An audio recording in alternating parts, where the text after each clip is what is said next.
Hopefully everyone had a pleasant couple of hours break as we just wrapped up Intercontinental EU East, week number 2. And if you are watching right now, you're probably ready for EU West, which is just about to begin. Hello everyone and welcome. My name is Ketchup, joined by Mustard as always, and you are watching the MK11 Pro competition, which is at this point doing quite well today. We had a really phenomenal tournament showcasing a whole bunch of Greek talent. We had a lot of the Russian players in attendance, and in this top 8 Mustard, it's very much about that kind of, the Italy, the Germany, the UK, and now we get to see some top level competition continued. Oh, it's EU West. That's the name of the game. This is the third and final top 8 of the day. And I think we're going to be ending on quite the high note. In winner's side, we have players like Video Games Yo, Josh TQ, Conflictus, MK Javier. Loser side, Law Corridor, Asso de Matza, Zoka, and Ladno. So we have 8 players that we're very familiar with. It is a stacked bracket through and through.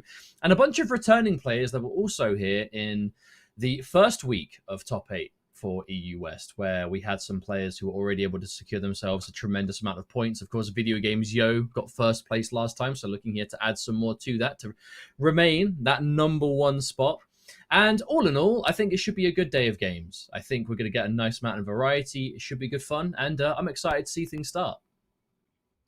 But I agree as well, and let's really talk about pro competition and how if you're a competitive Mortal Kombat 11 player, it is all done through PS4 tournaments. That is both the pro competition and the open series. All of it can be found through compete.playstation.com. The competition center pretty much gives you all the information that you need to jump into this online realm of competitive MK11. Open series is weekly tournaments, weekly access to cash prizes, EU and North America, all covered as the regions there with their weekly shows. And then the pro competition, right? What you're watching right now, which is the Liga Latina, the North American League, the Interkontinental, which is what this show today is all about.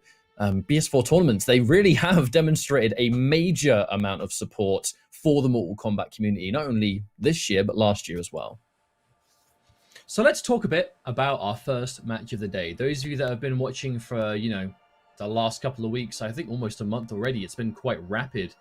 You know what to expect. It's pro competition, it's top 8. All of our players played through down to top 8 yesterday in these large brackets. We get a lot of entry for these tournaments for good reason. They're free to enter. They take place all the time. And for us in Europe, it is Intercontinental. And to start things off today in this top 8, we've got Video Games Yo versus Josh TQ. 2 brothers from the UK and 2, I would say, some of the scariest new players. And by new players, I mean these 2 brothers. They came in through MK11 onwards, and they had a lot they wanted to prove, and that they have, as Video Games Yo really burst onto the scene with some success in pro competition last year. He came into the pro competition quite late in the year. His first event wasn't until September with Celtic Throwdown, and Josh TQ unfortunately wasn't old enough to compete last time, but not a problem anymore. And since they've both been able to play in this online realm, 2 players very confident in the online space, we have seen some amazing matches between them. They're very hard for the grind, they really are paying attention every single week. Every day they're putting in some of the most hours of any player in the community, and we do see the results of that in the success they have in tournament. Now today, Josh TQ and Aaron Black. Well, the Aaron Black is a character that Josh has been quite vocal about, not being a fan of some of those kind of nerfs that the character received going into Ultimate. However, if you are a specialist and very loyal to your favorite character, you're going to try and stick through thick and thin, I think. And that's what Josh TQ has done.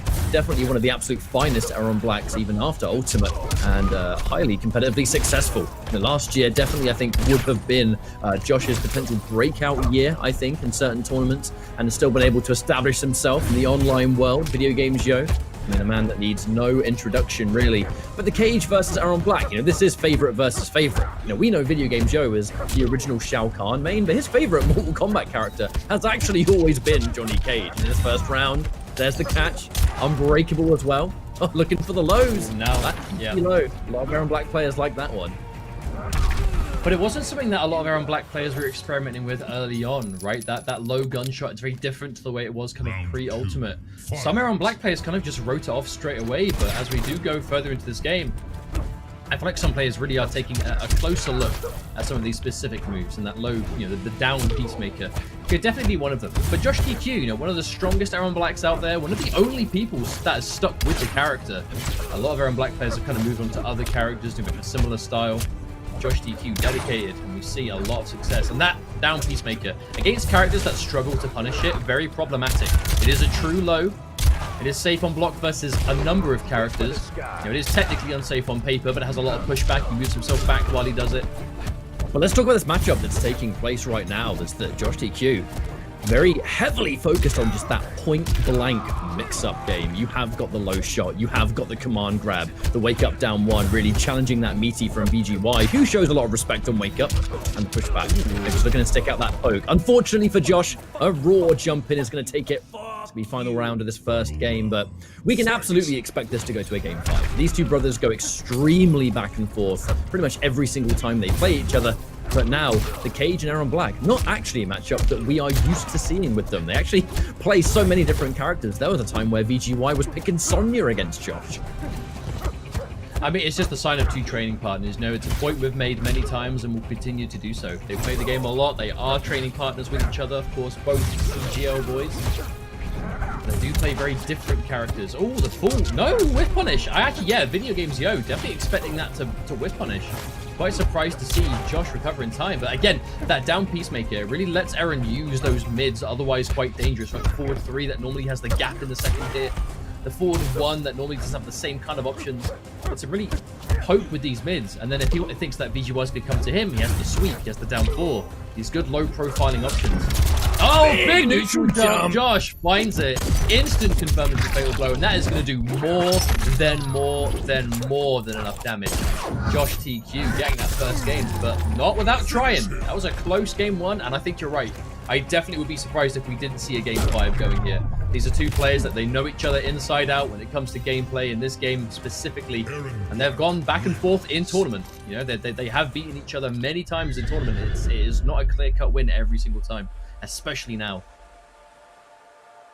And I feel like with the way things have gone, you know, Video Game Joe and Josh TQ, some of the absolute hardest grinders in EU and have been for a long time. I would wager they have more hours in game than like 99% of the player base. They are always grinding.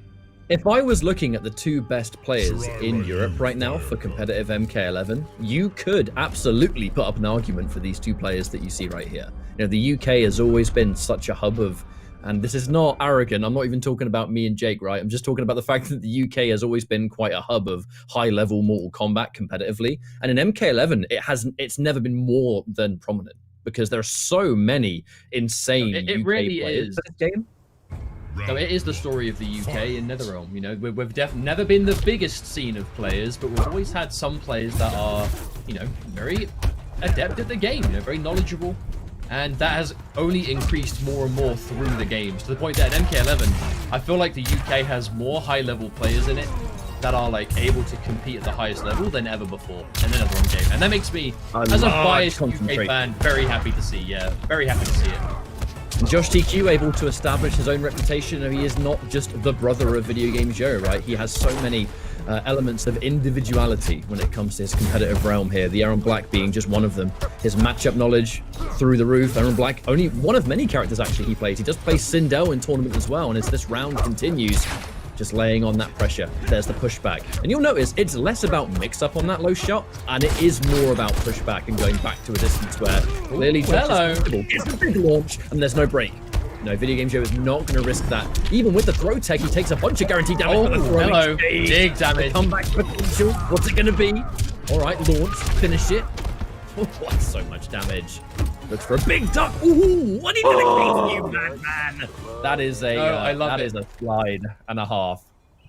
No, I love the choice to go for the unsafe mix-up there, because slide, back to slide is the forbidden overhead low. It's so dangerous to do, but Josh finds it. But he's been using the safe Peacemaker so many times that it's the perfect time to let it go. Now Josh. Oh, counter hit. Doesn't matter, but there's a BT again! Oh, that's the damage on the acid. Yeah, this is gonna do so much. Ah! And the low profile. Yeah, you see the magic. Yeah, I mean, that stays. It stays. I mean, some of the recovery was changed, but being a low profile, still a thing now. Can VGY pull off this comeback? Do you believe in it? Do you believe? I mean, it is Johnny Cage. He's used the shades, but he still has the fatal blow. So he still has that Josh will comeback be so potential. content holding these throws. Oh, yeah, there it is. He could afford to take like 5 throws before he was even in danger in that situation. Even with the, remember, ultimate, a little bit less damage on those grabs, 13% down from 14. However, but I really do feel like, right I feel like especially the way that Josh is using the down Peacemaker has seemingly kind of been the missing piece, where you look at a lot of the discrepancies that Aaron players will have with the character, and a lot of it is our best mids, you know, they're either unsafe or they've got gaps in them or whatever it is.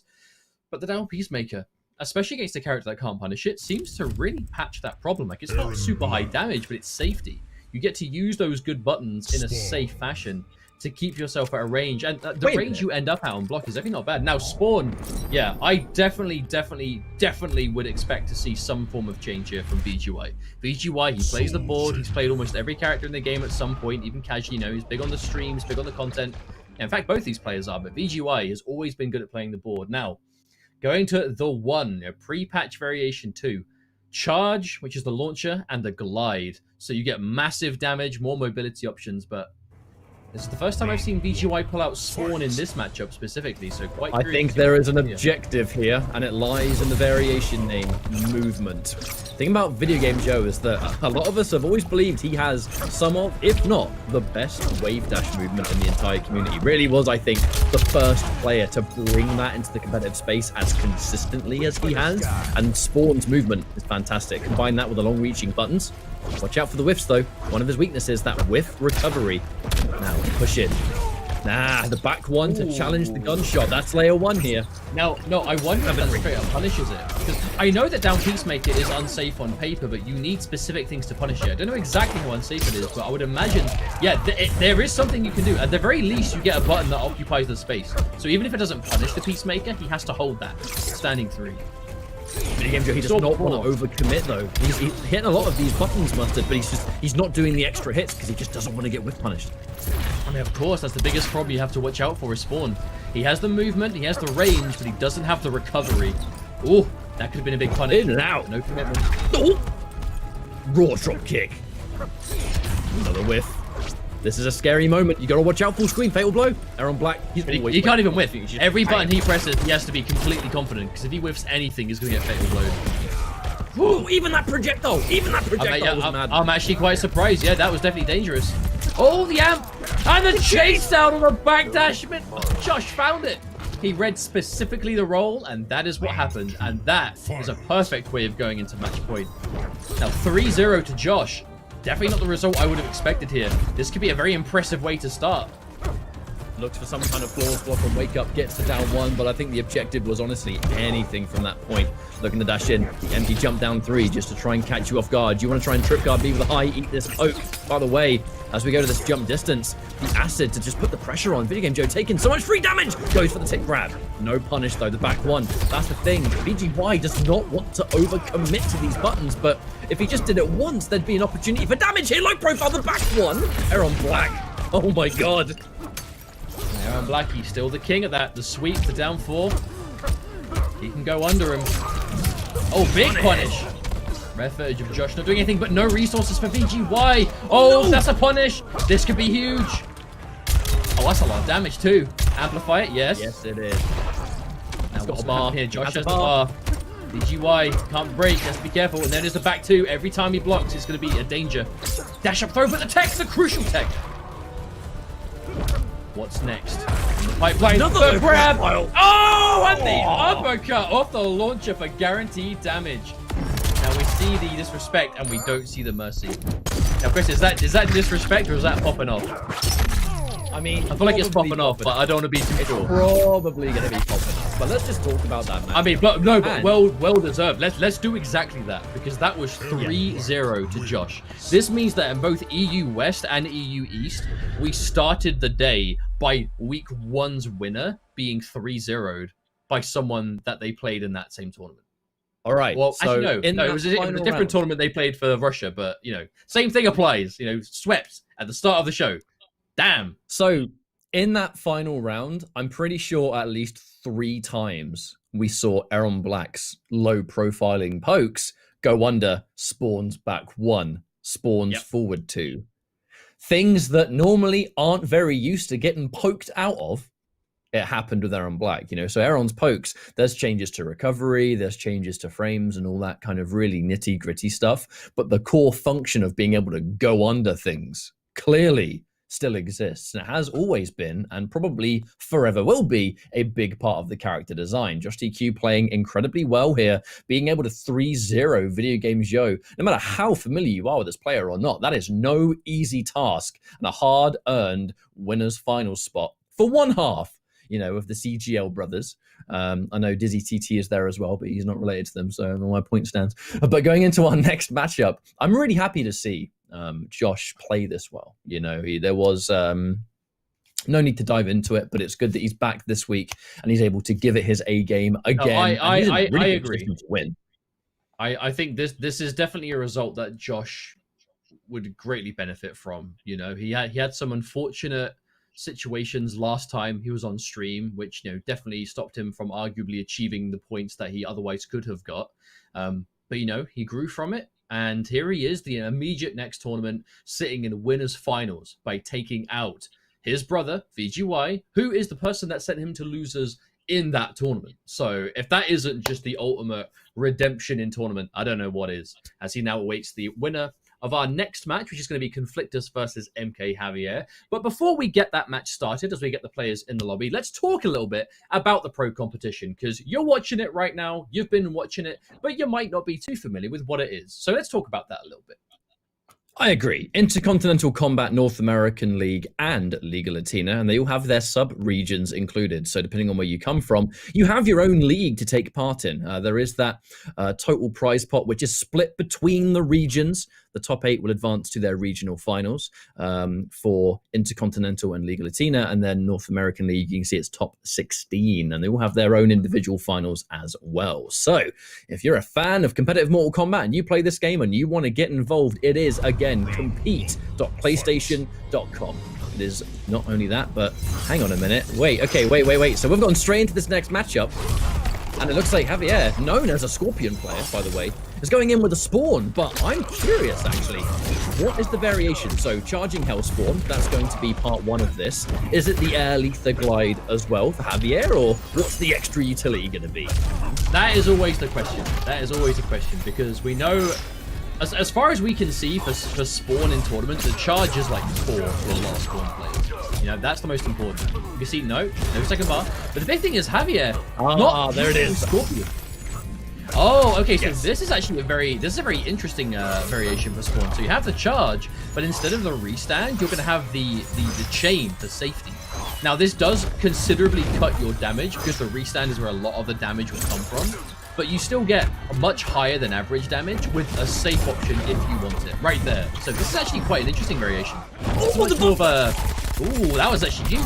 This is less of an all-in on damage and a bit of everything, right? A bit of a jack of all trades. You got a safety, you take a big hit to your damage, but not in a way that makes you not hurt. Like, you're still doing it. Well, I was about to question why Javier was ending the combos after launch with like the 2-4 or the 2-hit string on its own. That's why, because the restand, normally what you would end it with, doesn't exist, and you probably don't want to get punished for breakaway. Now, Conflictus, we have to talk about Conflictus. He has been a day 1 Sub-Zero main, really not afraid to go for that high mix-up, high reward, high risk style, right? A lot of overhead, I mean, right there, right, just overhead slide dedication. Conflictus not afraid to go for it and really build that game around, as we saw him in week 1 doing the same thing. And I actually expected to see a little bit of a same kind of very high speed, high mix-up match, because Javier, not normally known for mix-up characters, but definitely very fast, right? The kind of quintessential reborn Scorpion style. But bringing the spawn out today, very different for him. And of course, that variation online monster. The Sub-Zero Godfather.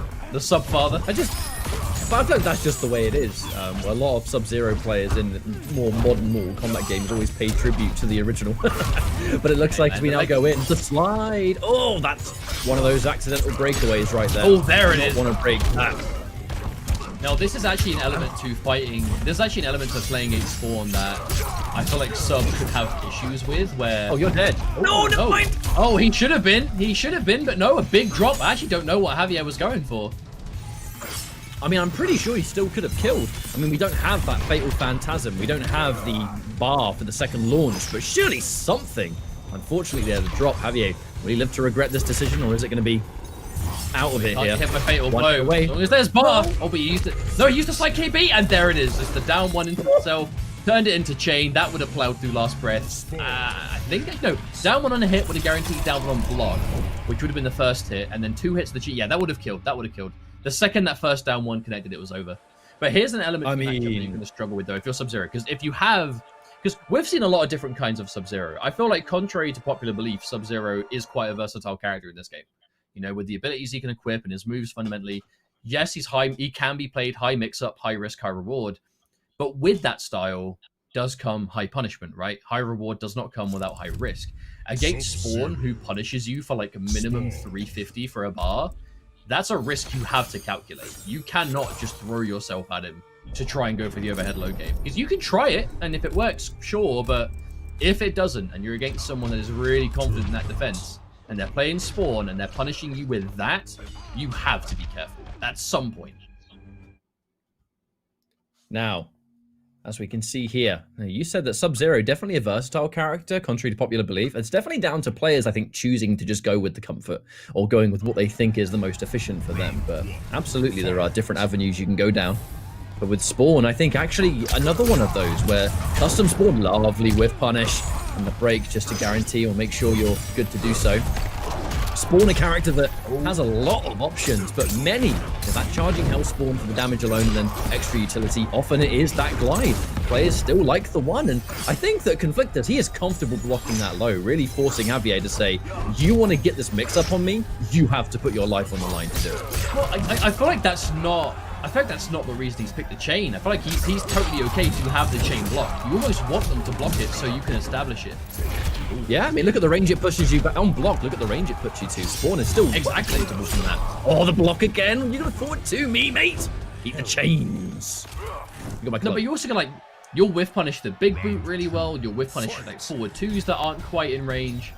You just have to watch out for amplified ice. He definitely hasn't been struggling with that so far. And then when you get close enough, you have choice, right? Yeah, you have the fireball for safety off certain buttons. You have the chain for safety off almost everything. No punish. Wow, going in with the reversal slide from the pushback. You know, you were just talking about how he likely is happy to have it blocked and get pushed back because it puts you in standing 3 range. Speaking of which, expecting you to break. Now, Conflictus, I think what happens there is that you wait for the amp and then you break. You know, you can see a little bit of extra damage just to make sure that you don't get that break when they spend no bar. Such an interesting element of this matchup. The forward 2, Conflictus, you said, not afraid to live and die by the mix-up, and right now, living by it. But the punished nature of Spawn, never mind, meaty grab. It's grab. It's either side. It's forward 2, it's back 3. This is the Sub-Zero that we're familiar with. I mean, I've always thought, and I know it's a lot of people that Sub just, he does on paper have the best kind of throw game you can want, right? One direction gives Oki, one doesn't. So it makes one grab like more likely to happen than the other one. He's got the one-sided KB and it's on the side that would not give him Oki, so it's like, you know, not the easiest to defend. Oh my lord! Lord. Of which, the low coming through Conflictus. We can see it. Not quite enough to kill. Oh, but Javier walking in. Oh, good lord. Defrost him just so he could suffer. That is savage. Absolutely savage. Don't know. No, I don't know what it is with NetherRealm and brutalities that involve a big boot kicking off legs. I feel like that's just something that they really like doing, and I don't get it. Because I shouldn't bring logic into it. Excuse me. I can't help it. But I like it too, and I'm glad that they do it. All of these moves... I'm not saying it's bad. I'm just saying I don't get it. Doesn't Shao Kahn have one, which is a reference to the Reikyo fatality from MK4? You do his big boot and like your arms and your head is still spinning on the spot. Oh, definitely one of Rico, the shoutouts. Now, okay, Javier, this is something I was kind of expecting to see eventually. I'm actually quite surprised we didn't see it right from the off, but when I think Javier, I think Scorpion, you know? Oh, but it's Demon Dash. Okay, Teleport Cancel and Demon Dash. Haven't seen Javier play this yet. Now, really has been known as the real online Scorpion specialist, right? Very teleport happy, very reaction focused, very hard read focused at the same time. So you can never quite feel comfortable on defense. Ooh, big jump back, but a slide. Something though about Conflictus, he's not afraid to go for the high risk style. Oh, now those optimals will be a lot easier to hit the punish. Full punish, no less. But this is also going to allow Javier to just be a bit more comfortable in general, because in that last matchup, there really is no getting around the fact that Conflictus was throwing everything and the kitchen sink at him. How many raw slides were just connecting and like, you know? You know what I'm saying? Ooh, full anti-air. Just a raw teleport anti-air. Being able to make a choice between damaging forward-facing ender or side switch as well. The Demon Dash and the Spear. But now Javier, he can play this full screen game. It's harder to react with a slide against the amplified ice ball, but from full screen, it's not impossible. The question is, can he stay there? Slides. Conflictus, he's kind of content to just sit. And oh my god, again, Conflictus. This is what I mean when I say he doesn't shy away from the high risk stuff. Like neutral slides, like they look random, but usually they're done to like check forward movement or to catch certain buttons. But in this quantity, there definitely comes a point they do look somewhat desperate. Good overhead. However, okay, here's the ice ball. We are going to get more mix-ups. The back three, no confirm on it though. Letting the whole string rock. Down four's not going to get punished though. Teleport able to at least get him out. The block on the overhead again. Knowing a thing or two about that. Speaking of overheads, here comes back three from Scorpion, and all it can take is. Oh my goodness! Oh, he's gonna win the round. He's gonna win the round. I've never seen so many slides, Mustard. I am in awe. And that's saying something. You've been playing a ton of UMK3. Oh yeah, I know. Oh no, you definitely see more slides in this game. It's so fast. It's so fast. Ooh. Cancel again into the down four. Oh, commitment up on that. Indeed, punishment. Oh, big damage though. 350 for that. Oh, but no, didn't quite get the jump in time to punish the wake up and again, but no bar at least. The Conflictus, you see that down one on hit after getting hit by the teleport too. He does not want to give up this turn, even when he's taking damage. This slide is clearly making Javier uncomfortable. It's putting him in a situation where he is just... You never know. You're always expecting it, and gets the jump in. Another overhead! Committing to it, ride or die. And another one! Another one! The mix machine. The never-ending mix. Now let's talk about this, right? Let's talk about this. In that game, Javier, in terms of neutral and everything else, decision-making, all of it, I actually feel like Javier played that better. But Conflictus and the absolute dedication to say, I am close, I will mix. There's no stagger. There's no, not even pressure, really. It is, I am point blank, and I'm going to mix you up. And in the neutral, I'm going to throw out so many slides that you're really uncomfortable. And, I mean, look, 2-1 up in the set. It's working out. But will it get him through the entire set? That's what I'm thinking. So this is actually an interesting talking point, because I feel like I hear this a lot in various like streams or in tournament, chats and whatnot. I actually agree. I feel like Javier is definitely outplaying Conflictus, but the thing that he is having the hardest problem with, the thing that's the biggest struggle, is the most important thing in the match. You can do everything else better, but if your defense against the most important thing just clearly isn't quite there, then obviously that is going to be enough to swing things around. Because Conflictus, look at it. He is fearless. He will commit, and he will not think twice about it. And he is happy to do that, because you know what? He's in winners top 8. He was in top 8 last time as well, and he's currently up in games. Like, it's a style that works for him. And if you're not, and again, if you're not being able to defend against the neutral slides, if you're not being able to block the constant walk-up overhead or meaty overhead, early reset into overhead, that is your problem, not his. And he will be able to get around on it. Like right here. Yeah, he committed. He committed. But if that connected, he would have won. It would have, but we look at these situations where the second Sub-Zero gets that fatal blow, the entire dynamic becomes so much more critical. So you don't want to get caught, jump in, stand and fall. Yeah, indeed. But Javier, he's ready for the commitment every single time now. However, counter hit number 2. May as well spend it. May as well spend it while we have an opportunity. There's that down 1, but here comes the uppercut to the chin. Another good catch. The full combo, Javier. Oh, the catch. Hello. Oh, 48%. Not used to seeing Scorpion do that. Oh, the late breakaway from Conflictus, though. I don't know. Yeah, he was trying. I think at that point, though, you just need to keep yourself alive. Like, even if you lose a ton of life in the process, like, if you don't break away, you die. Just accept it, go for it. Conflictus. That was that 400 net EE for a crushing blow down 2 from Scorpion. It's not every day you see that. That background interactable does 200 damage by itself. So when you add it at the end of a combo, even if it's scaling hard, that's going to add a ton. My goodness. And now we go into game 5. But you know the big difference there, though, we're actually quite appropriate because what we were talking about. I feel like in that game, we saw Javier a lot more willing to just stand block. You know what I mean? Oh, I mean, let's take the overhead low, pick his option, block, and be done with it. We very much need to go over this style as well. With Conflictus, we absolutely respect this dedication. I mean, you have to. It clearly works. You have to respect it. It's a valid way of playing. However, clearly, and I'm not going to speak too soon. Don't want to commentators curse this. It's something that might be able to be downloaded, right? Like if this is another one-sided game for Javier where he's essentially just going to block and punish and wait for the overhead, which is catching him a lot more. The problem is easier than done. Yeah. Oh no, because it's a mix-up. It is. I agree. Yeah, I agree.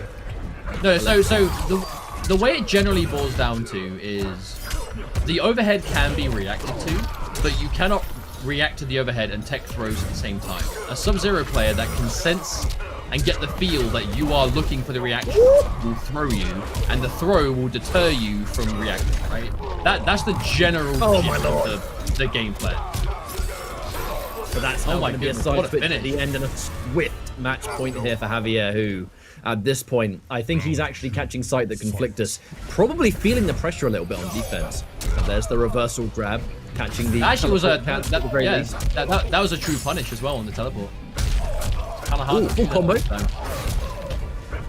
Just goes for the slide, and then no need to spend the crushing blow yet. That's an important resource. However, back to the corner. No break here from Conflictus. Happy to hold the meter, but again, squirming a little bit on defense. There's that down 1. No confirm on the low, letting the whole string rock. Looking for the overhead this time. Javier ready for the punish. And again, no break from Conflictus. Happy to use it instead. Chases it down. And the confirm. Oh, that was really good. But he can't kill. He wants to go for another reset. Dash up low twice.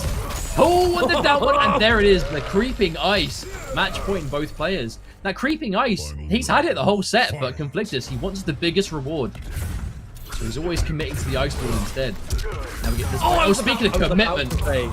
I was about to say there were less slides in this matchup, but that one a little bit of a different course. And the question is, how expensive was it? Because now, losing it doesn't want to overcommit to the forward 2. Would have been a punish with his name on it. Here comes the forward throw. This one, double-digit plus frames on that forward throw.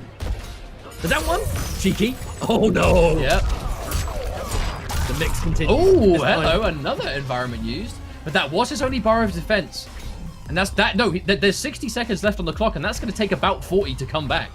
Conflictus isn't going to have a breakaway for pretty much the entire rest of the round. Here's the button press. Ready for the down 1.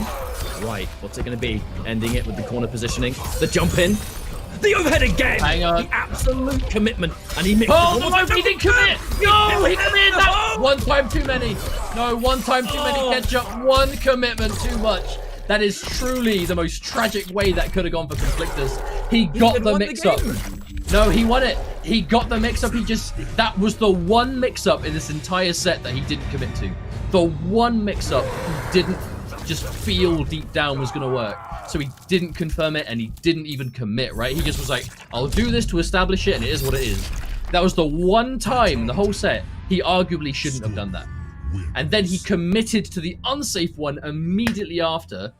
And to his credit, it was the overhead, where the one he didn't commit to was the low. So you can kind of see where he was coming from, but it didn't work out. I think that is... Oh, that's a heartbreaker. That is some tragic irony, isn't it? The one time he didn't... The one time he didn't stick to the plan. The one time he didn't stick to the plan, because that was a different matter of, oh, if it's blocked, I get punished and whatever. And that kind of thought doesn't exist because it's clearly, I will dedicate, ride or die. In that instance, you know that after that reset, the thought was, wait, but if he blocks this, I've lost the set. And just that second of self-doubt was all it took to not get but he still got it.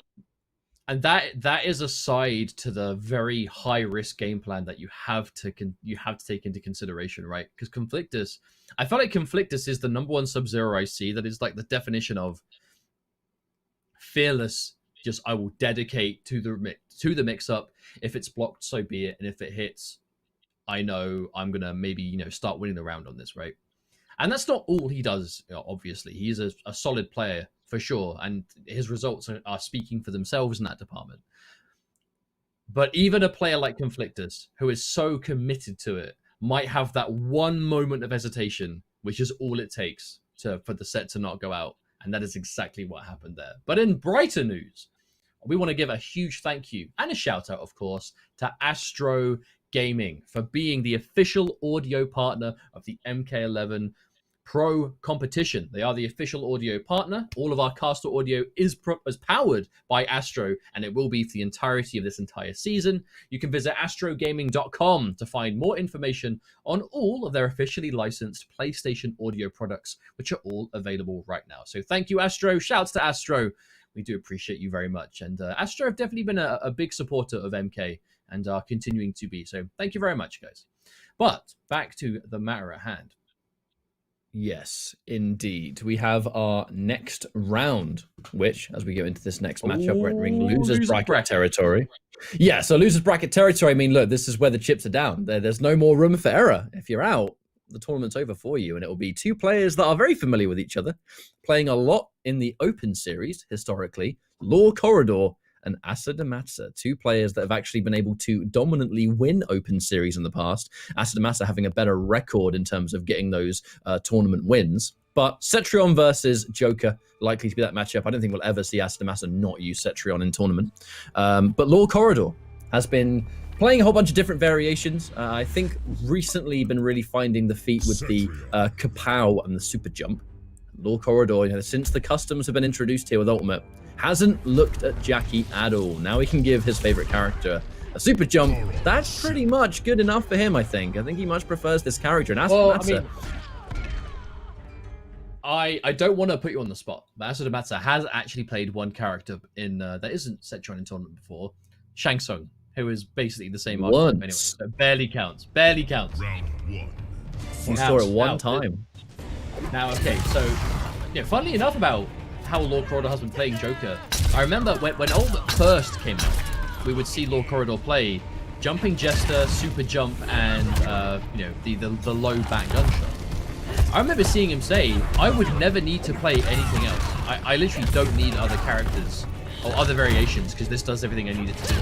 But here we are. This is definitely what I feel like is the Sonic Fox variation, which is the Kapow and the Jumping Jester. So you keep the anti-breakaway, you keep the corner potential, the combo potential, but just the fully fledged get a hit with punish, confirm into huge damage that you get from Kapow.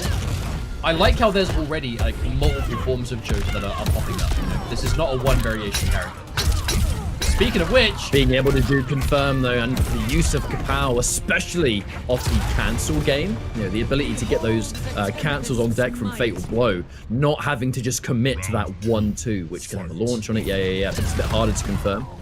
Whereas, you stick out any kind of mid, and then you get that Kapow into a full combo. We're talking about it though, right as Asso is spending the entire game keeping Law Corridor away. This is the nature of no pun intended, etc. Right? Of the character being able to keep you full screen and just have this plethora of options. I mean, there really isn't much to be said about this, Cetrion variation. Asso is a player that hasn't been said a billion times. Like Asso, one of the true, most dedicated European players. Has been around for a long time in the NRS community. Very successful in MK11 and a day one Cetrion player.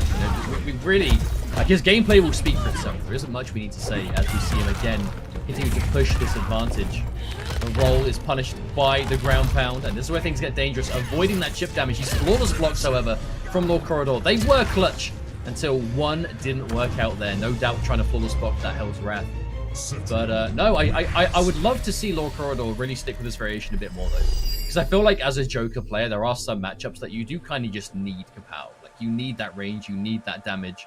Because there are some characters that, as good as like the super jump is and, you know, things of that type, it's not always going to be essential. And even in this sense, right, you know, the kind of fatal blow cancel game, unlike Johnny Cage, who wants to use the cancel itself to win, Joker just needs to use the cancel to get his fatal blow on cooldown so he gets the terrifying throw game, you know? And in this variation, you can use the cancel on block and obviously get the throw, whatever. But on hit, you turn anything into massive damage, and you're probably still going to have your fatal blow on cooldown and then threaten on Oki with a grab, you know? Like, that will then KB. Now, Lord Corridor, he has been on Twitter quite recently talking about learning other characters, however. And Sub-Zero is one of them. And the question is, will he do it in tournament? Because he does still play Jackie. Like, he still plays Joker and Jackie together. Mainly Joker with a side of Jackie. But he has been talking about other characters as well. The question is, are they tournament ready? As it looks like he's considering Jackie again. But does he just go upgraded? This is kind of the thing. He's hovering over upgraded. There's an opportunity that maybe... No, not Spawn. Definitely not. Definitely not. But this is a different variation. This is that super jump. The low shot. Thinking about it. Oh, okay. We are, in fact, going for a change. The hourglass. Well, I feel like this is definitely the variation that Lord Corridor is the most comfortable with. It's definitely the one that we've seen him with the most, at the very least. So you have the super jump, you have the the back gunshot, and the jumping jester. The jumping jester, really one of those moves that you kind of have to have a good reason to not use. It's so essential to what Joker can just really do. That corner pressure getting more dangerous, the utility that comes with it. But yeah, one of the few characters that it won't trade favorably with all the time is going to be that Cetrion. Because you'll hit her with it, but then she'll knock you away with a boulder or knock you back with enough hit advantage. I know that's very capable with that. Ooh, and those upward boulders are definitely being used to try and stop jumps. Super jump specifically. But it will open up that dynamic. You go for those up boulders right as a low gunshot happens, you lose the trade, and you get that kind of, roughly almost 20% damage unbreakable just coming out of nowhere. You would think on paper that maybe Lord Corridor has a bit of a better chance in this matchup with this, but he still has to watch out for the fast, instant startup options of some of these ranged moves that Cetrion has. The ground pound, for example, that full screen earthquake. But Lord Corridor, fatal blow is available. This could be it. Cancel. Oh, lets it rock. That's either a feint or that was a missed forward input right there. Not sure what to think of that one. I'm inclined to think that was an execution error. I feel like that would definitely have been a questionable time to let it go intentionally, so I can only imagine it was a mistake. Which we do see happen every now and then, Execution errors, they do happen in tournament. Not everyone is a robot. Only a few people. We're all human. The robots. Yeah, exactly. They'll just deny it. Now, there's that 1-2-3 game, the pushback. But pushback is not something that Cetrion really worried about. There's that forward 2. Good for Lord Corridor that it connected on block, because that would have been with Punish City every time. Cetrion, she doesn't get heaps of damage outside of crushing blows, but she hits you into the Vine Confirm. It's about 20% into more setup. Whether it's guaranteed chip from the wind, whether it's sending you full screen into more zoning. It is one of those eternal talking points, right? Like, the one thing that Cetrion doesn't have on paper is high damage, but at the same time, she kind of does do damage. Like, she doesn't do a lot on paper, but the amount that she hits you, the chip that adds up, the way that you can't really avoid it. Oh! There's the grabs. Her throw game so dangerous, her chip damage so scary, and Asso now up 2-0 over Lord Corridor in this loser's bracket. If he was not going to change away from Joker, then he might now. Like, that was a much more one-sided game, for sure. For sure, and it kind of almost looked a little bit like Law is just lost here. Like, he's trying so many different things and he's trying to get in, but Asso and the way that he plays with this plethora of defensive options, you just cannot get in. You cannot get close enough to make an impact here. And Lord Corridor probably thinking about plan B, plan C, plan D, whatever at this point. Because remember, folks, this is loser's bracket. You lose this, you're out. Lord Corridor will have to come back next time. What is this final character going to be? Ooh. Johnny Cage. Of all characters he could play, though, Johnny Cage being that option. I've never seen Lord Corridor play Johnny Cage before. This would be a first for me. I do feel like I feel like Law Corridor does have other characters like in the pocket. The question is, are they tournament ready? You know, I did mention this before, but it's one thing to just play a character in the game, but to do so in a tournament when you're down 2-0, because this will now officially mean that Law Corridor needs to win these next 3 games. You know, he can no longer swap around. And a big thing that we haven't mentioned is Law Corridor, he is very vocal. He dislikes extreme keep away. He does not enjoy playing against hard keep away. And that is Asso Damatz's specialty. There is no avoiding it. So Law Corridor is definitely going to be going into this. Now, an interesting thing, though, is this is Rising Star and Throwing Shades, which we're very used to seeing. But instead of the armor break that we typically see, he has that, the low force ball. This is the typical go-to kind of, I don't want to say counter zoning. It's more about just keeping up with good fireballs with a good fireball. And this, the low fireball, definitely the better option for Johnny Cage. However, we saw the immediate crushing blow right there. A big launch into chunky damage to push back. Astamasa will still be comfortable, but it is that arcing projectile. You said competing with projectiles. Those moves like Hell's Wrath, where she goes into the air, she's probably going to still get hit by the arcing force ball. Now, there's the flawless block for the mid. Now, you can't flawless block everything in Tornado, but the mid you generally can. Lovely pickup. And wait a minute. No, you did, you did say. Yeah, you did say you weren't sure if this is a character that Law Corridor had played much, but we're definitely seeing, with the exception of that miss, we're definitely seeing some crispy execution here. The flawless block into, like, you know, the standing 1 dash cancels, they're not easy with Johnny Cage in this game. Corridor nailing these so far. Gets a round on the board. I think the first round he's got all set as well with Johnny Cageable characters. There's that whip punish. Big whip punish. Who knew Law Corridor had a Johnny Cage? I'm going to be honest, I've never seen him play it. Oh, God. Oh, I love that. No, I love that. That is the way of getting max damage and the side switch. As a master, that jump kick teleport on a breakaway read. That was really nice. Get out of the corner. Get the screen space again. And look at him just backing off. He does not want anything to do with a close range Johnny Cage. No, sir. I can't say I blame him. Oh, and there's the anti-air, but Fatal Blow is in play. He does have Throwing Shades. He could kill maybe at this health. And the Fatal Blow coming out again. Dedicates the entire thing. That's going to be a full combo, but no Shades, actually. Really, I just don't think was going to be able to get the kill on that. And wanting to maybe save it for later. Because if you do concede the round, kind of like now, going into round 3 with a crushing blow. No, I do think not using the Shades there was a mistake, though. I feel like the Shades is a comeback mechanic. If you use the Shades and lose the round, so be it. You still have Fatal Blow the next round, but you're not as likely to get Shades and Fatal Blow in the same round if it's round 3. You know what I mean? I do genuinely think that Shades would have been the right choice there. Standing 1 punish, turn it into Shades for much bigger damage, maybe restand, threaten another hit, something.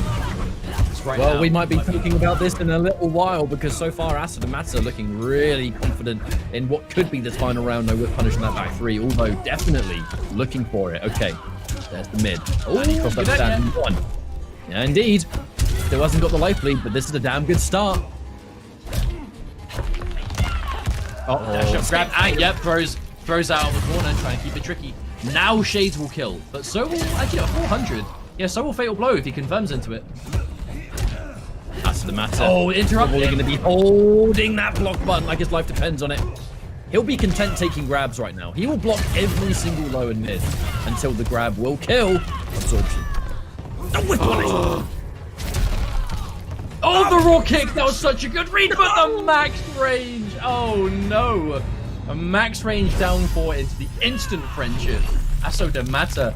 Now, that shadow kick from Johnny Cage, right at the end there, right? Law Corridor, the final one, that was a perfect kick, because not only did it put Asso Damatz in the corner, it was done right as Asso was likely to do a fireball, right? Because he didn't have anything, no last breath to go with. He was on Magic Pixel. A projectile was so going to be the one thing. And it was so close to being enough to get the full comeback from Law Corridor, but it wasn't it. It wasn't it. Asso Damatz keeps it together, and with a swift 3-0. My goodness, Asso Damatz and Law Corridor, and VGY and Josh TQ. Out of the sets we've seen, those are not sets that I would have expected to see 3-0s. Like, not at all. Not only because we know they're really strong players, but they've played each other in the tournament many times before, and it rarely is ever a sweep for either of them. So this is a huge surprise today. E West is not messing around today. I don't think so at all. I mean, I'm always happy to see these kind of different results, things that you're just not expecting. And it's the nature of tournaments. Sometimes it will always come down to how you play on the day. And sometimes you'll just have the game of your life. And it could be the tournament of your life for some players, like Josh GQ, for example, who we'll definitely be seeing a little bit later on. But our next matchup, we're going to have a potential of Sub-Zero versus Cabal, right? We have Zoka, who has been a bit of a mainstay, actually, in online EU tournaments. Haven't seen him a little while, not really around Ultimate time. But Open Series, we would see Zoka a lot with Cabal. But the variations that you don't see all that often, and now Cabal, quite a beast with the custom variations. And we've definitely seen that in community tournaments and beyond. And Ladno, as one Ladno, a player that we have actually not seen in a while, but surely you would expect Ladno to play that kind of common right now Sub-Zero variation, because he was Dead of Winter through and through when we last saw him. I definitely think we'll see exactly that from Ladno. I'd be very surprised otherwise. I think everyone that was playing Dead of Winter before is playing, at the very least, Amplified Ospal. You know, that's kind of been the real priority to, because that's where a lot of the, you know, that's where a lot of the familiarity comes from. They're almost picking Dead of Winter with a cold shoulder, so everything you were doing was because of what the Ice Ball gave you. But as we load into this round, I do want to give you a very quick shout out and thank you to PlayStation for being the presenting partner for the Pro Competition Open Series, all things competitive official MK11. We do have PS4 tournaments to thank for. Pro Competition is presented by PS4 tournaments. You can check out the Open Series as well. These competitions take place every single week and are for all skill levels. You can go to the competition center at compete.playstation.com to find all the information you need to get involved yourselves and start playing in these tournaments as well. And our match is beginning. Lag. Zoka. Oh no. Now I was paying attention to Zoka's variation. There's no air dash, which is a very common Cabal move that a lot of people like to take. But at the same time, we have the dash cancel, we have the low hook grab, we have the hook grab. This is going to be mix into damage. And you can even see the variation name, MKX character. Expect some damage and expect some strong mix-ups up close. I don't know why I struggled to say mix-ups there. I don't even know what I just said. Mix-ups, I think I said. Anyway, Ladno, I think, going in with that much well. Taking the skin that has the black ice, a little bit harder to see on certain stages. I see it. Look, it's right there. Oh, right. Okay, so Ladno's got Rising Ice. I like that. So Rising Ice and Air Axe. I like that a lot. Okay, side switch. Mid-screen is actually true 50-50s. Oh, ooh, tricky. And a dash up grab again. You can tell Zoka really wants to establish this early game. And I think if you're playing the dash cancel Cabal, you need to make sure that grabs are respected. You know, you have to enforce them. Oh, hello. No pickup. On the jump back. Zoka's doing this a lot. Yeah, wants no part in having to sit there and block against a fatal blow ready Sub-Zero. Now, it's interesting you should mention it, though, because we are seeing Zoka without the air dash, which is definitely kind of... I would definitely say it's been the flavor of the month, Cabal. We're definitely seeing it a lot in competitive, because it's very different to what Cabal was doing before. It lets him play a very different style. But it is by no means the only Cabal weapon. Zoka, he was a Cabal specialist with multiple variations before customs were even a thing, right? We actually saw clean cut more than anything else from him in tournaments. So he's definitely not going to be afraid to be a bit more experimental and mix these moves together. Oh, there is the counter hit. Big damage. Yep. Here we go. Oh, good setup. Oh, that was so good. That was so good. Knowing that they're going to come out and block it, the guaranteed jumping into plus frame from the cancel. Zoka bringing forward that Cabal tech always. And this is not surprising for me. Dedicates to it. The low, consistently, and again, another one. That flat 10% in Zoka. Oh, the combo brutality. Oh, dear. My goodness. I've got to say as well, by the way, it's not relevant to the match, but Zoka's Cabal, every time I see it visually, he's always got some, like, banging new costume on. He's got to have, like, the most impressive cosmetics. That's the word. I don't know why it took me a while to think of that I've seen in Cabal. I mean, very impressive. It kind of looks visually like he's really gone for an MK9 direction. You got the coat, you got the mask. Yes. And, like, the very vanilla hook swords. I can dig it. I get into that. Man, Still, that air swear as well, the last minute. And it's like you said, right? I definitely think that, you know, we talk about not seeing the air dash, that air slight gas. it doesn't mean you have to use it. Cabal is a character that has a lot of different varieties that you can take competitively, and dash cancel always been good with Cabal. The low, which granted, I think that's something that Zoka in particular likes. It is an unsafe low. You know, you put your life on the line for 10%, but you condition them. And if you have plus frame, but look around it. Grab game. He now look at the buttons you would do the low hook from. Forward 4 for the mix-up, back 1 for the mix-up.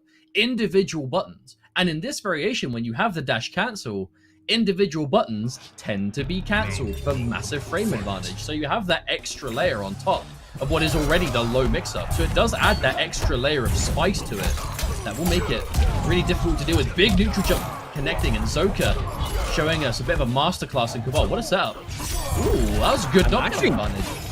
Yeah, using I've got to say, I really like the way Zoka is playing. He doesn't have like just these set combos every time, right? Different enders keeping you on your toes. You never know when he's going to go for some sort of reset. Mix. But on the flip side, Ladno, I have to say, Ladno definitely having a hard time with his combo game. He's getting a lot of rising ice and not a lot of damage from it. He's just not getting the pickups, and the damage being left on the table is substantial. Zoka looking for a whiff punish there, the back one, not quite able to come through. Jumping on the cancels of the 2 buttons too. That general rule of thumb, and by the way, that should be a catch. There should be a full combo and a round win for Ladno, and it will be. Now, what I was going to say is, the general rule of Cabal's cancels, if you cancel off a single hit, it tends to be pretty plus. If it's a double hit, it tends to be significantly less plus. But I think that's why when Zoka does like 2 hits into cancel, he's jumping. You know, if you're going to try and challenge or whatever, he's still making it an awkward position. And that's what it's about. When you give yourself frame advantage, it's not about guaranteeing the same thing every time. It's about just making your opponents feel like they just can't move. Every time they try and press, or every time they make a decision to get out of that advantage, you're just hitting them for it. And you know that Zoka will have those he's going to have those single hit confirms on lock.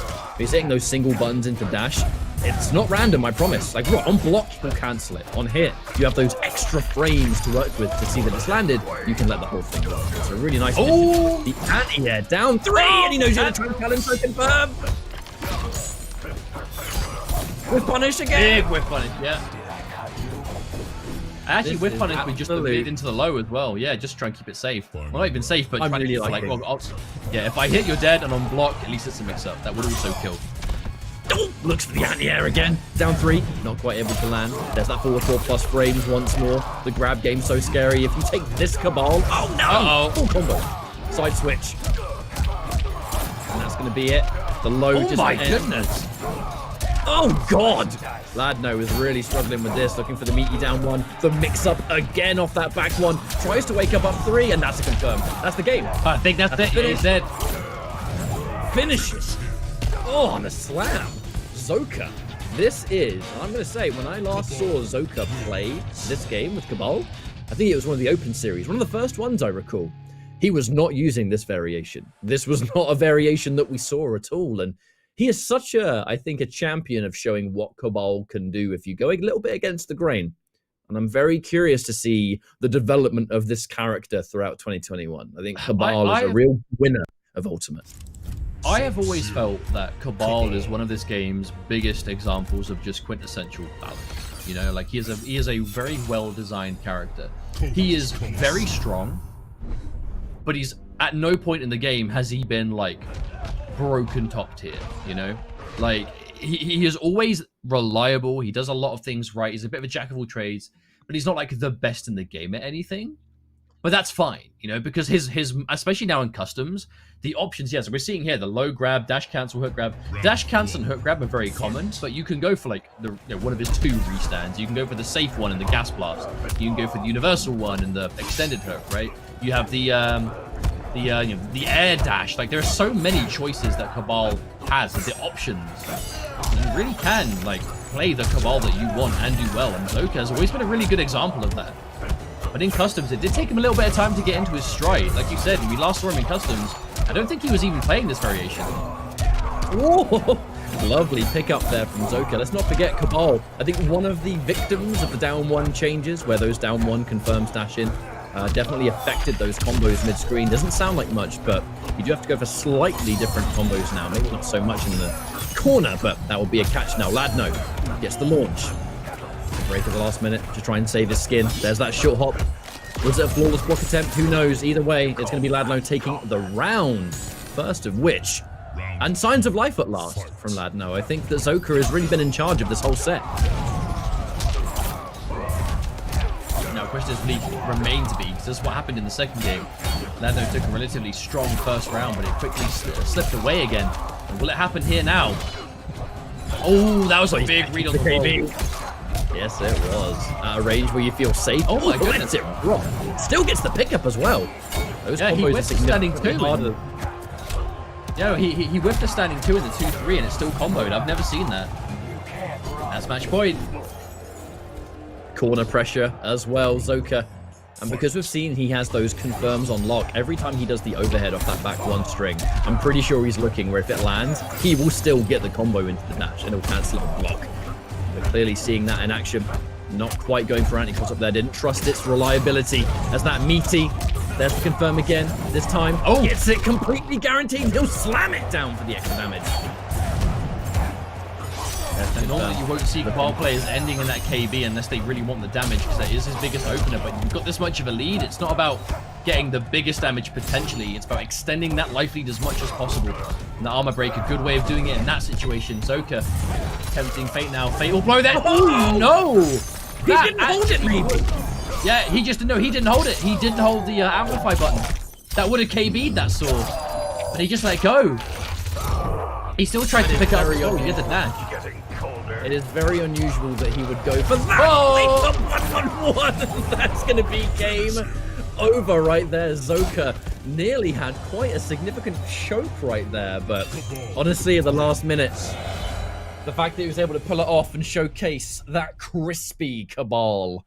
Every time I see Zoka in a bracket here, I always get excited.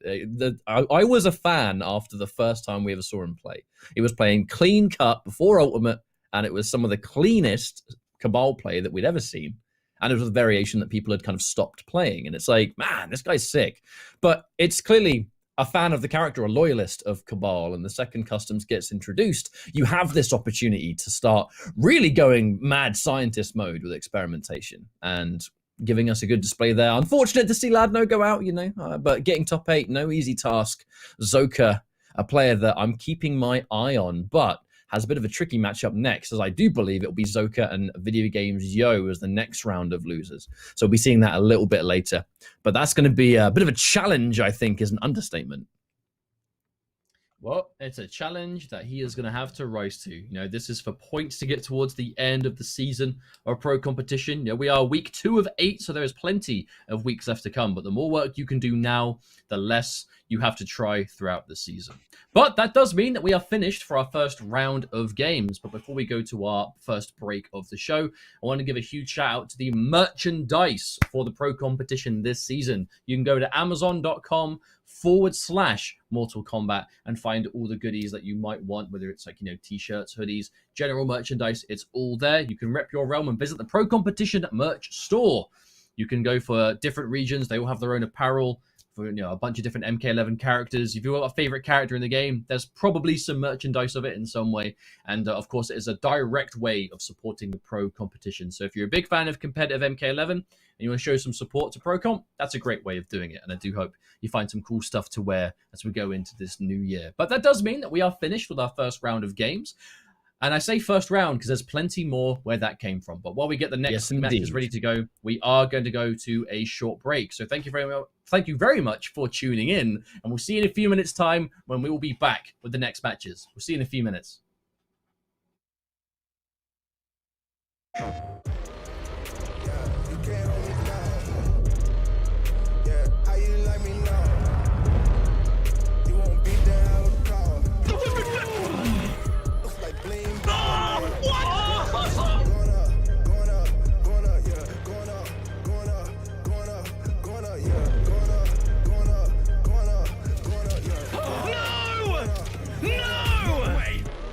Jokes, no gimmicks, just combat.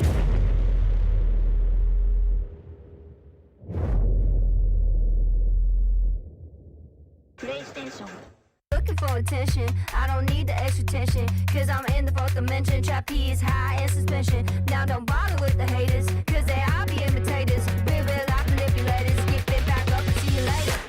I like me for me. I'ma be what I'ma be.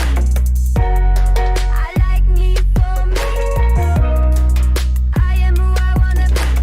Na na na na na na na na na na. Gotta prove it to myself and nobody else. Gotta prove it to myself and nobody else. I like me for me. I'ma be what I'ma be. Prove it to myself and nobody else. Gotta prove it to myself and nobody else. Gotta prove it to myself and nobody else. Gotta prove it to myself. I like me for me.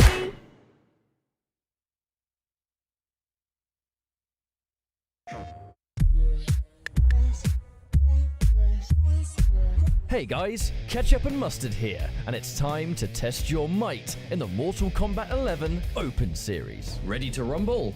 Power on your PlayStation and head to the Events app. Filter by type and select a convenient date and time. Boot up MK11 and locate the PS4 Tournaments menu option. Click it to visit a familiar place, the Console Events tab. Sign up and prepare to play. Once registered, you can view your tournament details and check-in time. A notification will remind you to tighten your black belt and get over here for your match. Continue combat in the open qualifiers to close in on the competition. Thank you for watching, and we'll see you in the tournaments.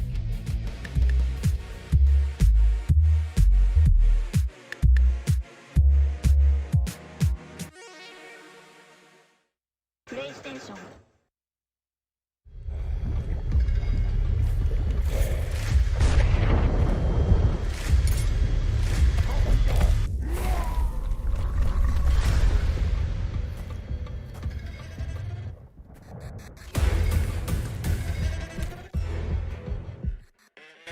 Who are you?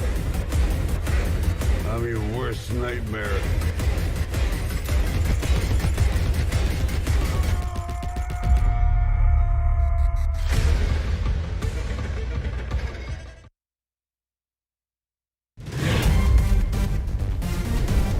Any ring I step into is mine.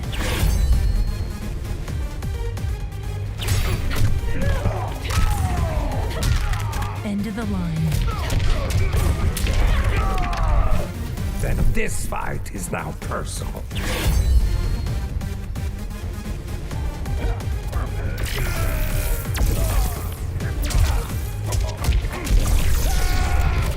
It is exhausting being so perfect.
Hello everyone and welcome back to week 2 of the Pro Competition for the Intercontinental Combat EU West tournament, where we are deep within this bracket. We have started the tournament yesterday and we've gone down to top 8 today, and we've already gotten through our first round of games. My name is of course Mustard, and I'm joined once again by the ever lovely Falcon, and we're going to talk you guys through the next handful of matches. It should be a lot of fun, and I personally am very excited. Yeah, thank you for that warm introduction, Mustard. Been doing an absolutely great job on the commentary throughout today and all that as well. Oh, thanks, mate. And you know, like the matches that we've had so far on the stream have been really good, but I think there's been a lot of unexpected results that we just didn't really see coming. Like Josh 3-0ing VGY, that's not something that happens every time.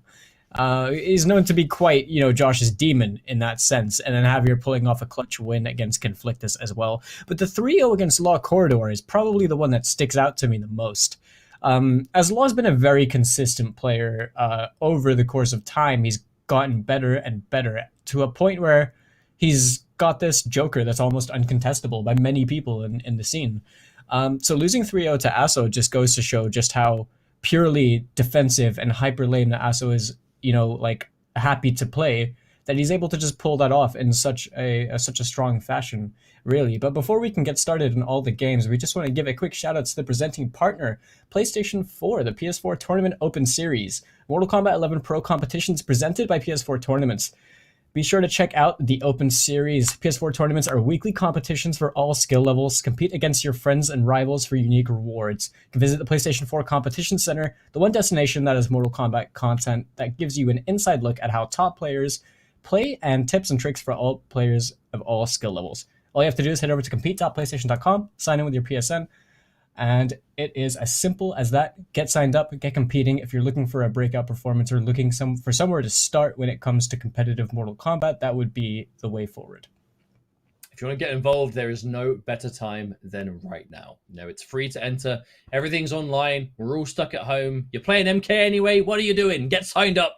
Get involved. Your region's probably covered in some way. We'd love to see you play it. But we are now ready to start with our next handful of games, where we are going to be going to the losers bracket first, where we're going to be having Asso de Matza versus Conflictus, and we're going to be going to Zoka versus Video Games Yo. So we definitely have a good couple of games lined up for you. We're going to be starting off with Asso and Conflictus.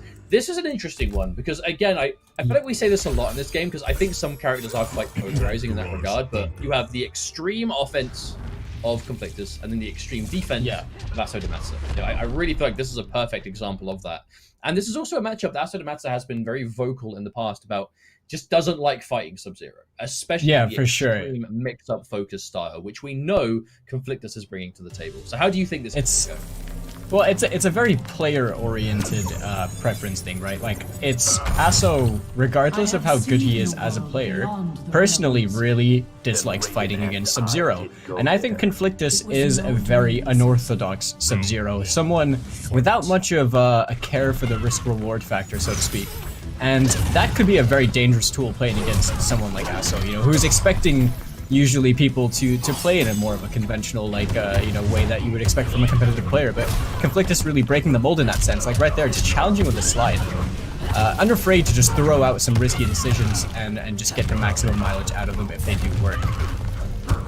I've definitely seen more raw slides from Conflictus than I think any other Sub-Zero player. And there are multiple reasons for it, right? I very rarely feel like it's just being done for the sake of it. I feel like it's the slide is there to occupy space, to check forward movement, all that kind of good stuff.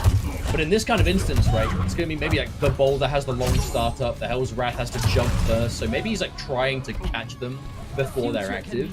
But I just don't know if that's going to work here. I think Asso de Matza, he's too good at building that space, playing around it, keeping you as far away as possible, despite your options that are coming in. You know, he knows Sub-Zero looking for the big boot, looking for the slide. If he can outspace them both, and with punish or whatever it is, depending on the range, I think it'd be a lot better off. And there it is, the first overhead opener of the day. Immediately turned into a low. So like Asso is a very, you know, defensive player. He's no slouch as well. So it's things like the risky slides, they're definitely going to get punished 100% of the time. And I think Asso's got them in mind. Like he doesn't want to just let Conflictus play his game, but the block on the forward 2, forcing the breakaway, gets himself out of the corner and able to work with a nice health lead right now. The jump kick OS into the Hell's Wrath, and that's all he needs to secure the first game. No, I actually think Asso played that perfectly. Even down to like the optimal punish, turning that punish into, again, the second time we've seen it today, the jump kick teleport. He knows you're going to break, but he doesn't want to go for the armor break. He wants to kind of get the breaker out of you, do a little bit of damage, but then end with a teleport, the meterless teleport at that, to keep some advantage on the side switch. And then turning that into the end of the game as well. I think that was a really smart way of ending that game, and Asso going up 1-0. I feel like this has definitely been a day of sweeps, and unless Conflictus can find, I would definitely say, a safer way to get in, I can see this being a 3-0. I think the raw slides and the very impatient way of getting in, like we're seeing here, I don't see it working against Asso for the entire set. Yeah, Asso doesn't really seem to need to do anything other than ground pound outside of slide range and, you know, throw boulders full screen, but very sparingly because of the looming threat of the amplified ice ball. He doesn't really need to give Conflictus any mileage. He doesn't need to play his game. Like, he can afford to just do nothing with a health lead and make him approach. And that's what's really scary, because like you said, he's just impatient with his approach. It's the slides, the forward 4s. These things are eventually just going to get stuffed and crushed by Asso unless Conflictus starts to change up the game a little bit more. Well, there's a reason we're talking about it in regards to, like, the way in, because you can't really just sit and block against Sub-Zero from point blank, because that's where obviously the overhead low game, the throw mix-up, it's very dangerous. But when it's like him just closing the distance and that's where the damage is coming from, that's where it gets dangerous. And there's another reset attempt for Conflictus, going for a lot of resets, which means he is leaving his damage quite low. But I understand why, because if he finishes his combos and ends in slide, or ends in 1-2-4, whatever, ends in amp slide even, he's going to end the combo with you being full screen. And full screen is clearly where he's struggling. So to not end the combo full screen, he has to completely just neuter his damage 100%. You're going to be like going toe-to-toe with damage, and that's going to be rough. And right now, Asso is just comfortable to play his game right now. That slide didn't quite work out. Neither player is being able to get a punish on each other. But the Deadly Wind's pushing back to a safer space. That forward throw is going to give him some nice Ilki to work with. But choosing to back off. The forward 2 ice ball, gonna clip. Oh, dash up grab, full screen again. Asso's gonna be happy with it. That was a very risky decision, to be honest. That was I felt like moments away from just getting clipped by the... Oh, using the full string to actually escape and get the punish. Oh, what's the mix-up? Oh, the mid! Oh, and that is the Cetrion effect. We talk at length about how on paper she doesn't do a lot of damage, but in practicality she kind of does. Look no further than that right there. A hit into Tornado guarantees a down 1. So the read is, you know, are they going to walk out of it? They're going to read a throw. They're going to try and tech. If you think they're going to duck because they're reading the throw, boom, mid into Tornado, amplify it for 170, and then like what, 130, 140 hit, turned into a reset for 170. And there you go. You've done higher than average damage for a bar. Job done. Right now, it seems like Conflictus is really just kind of struggling to lock down Asso. He's trying to keep him in the... I mean, the same could be really said just in general about the Cetrion matchup. You know, you have to work your way in, and you have to work your way in patiently. It's similar to kind of the same thought process you would apply to full auto Jackie and MKX.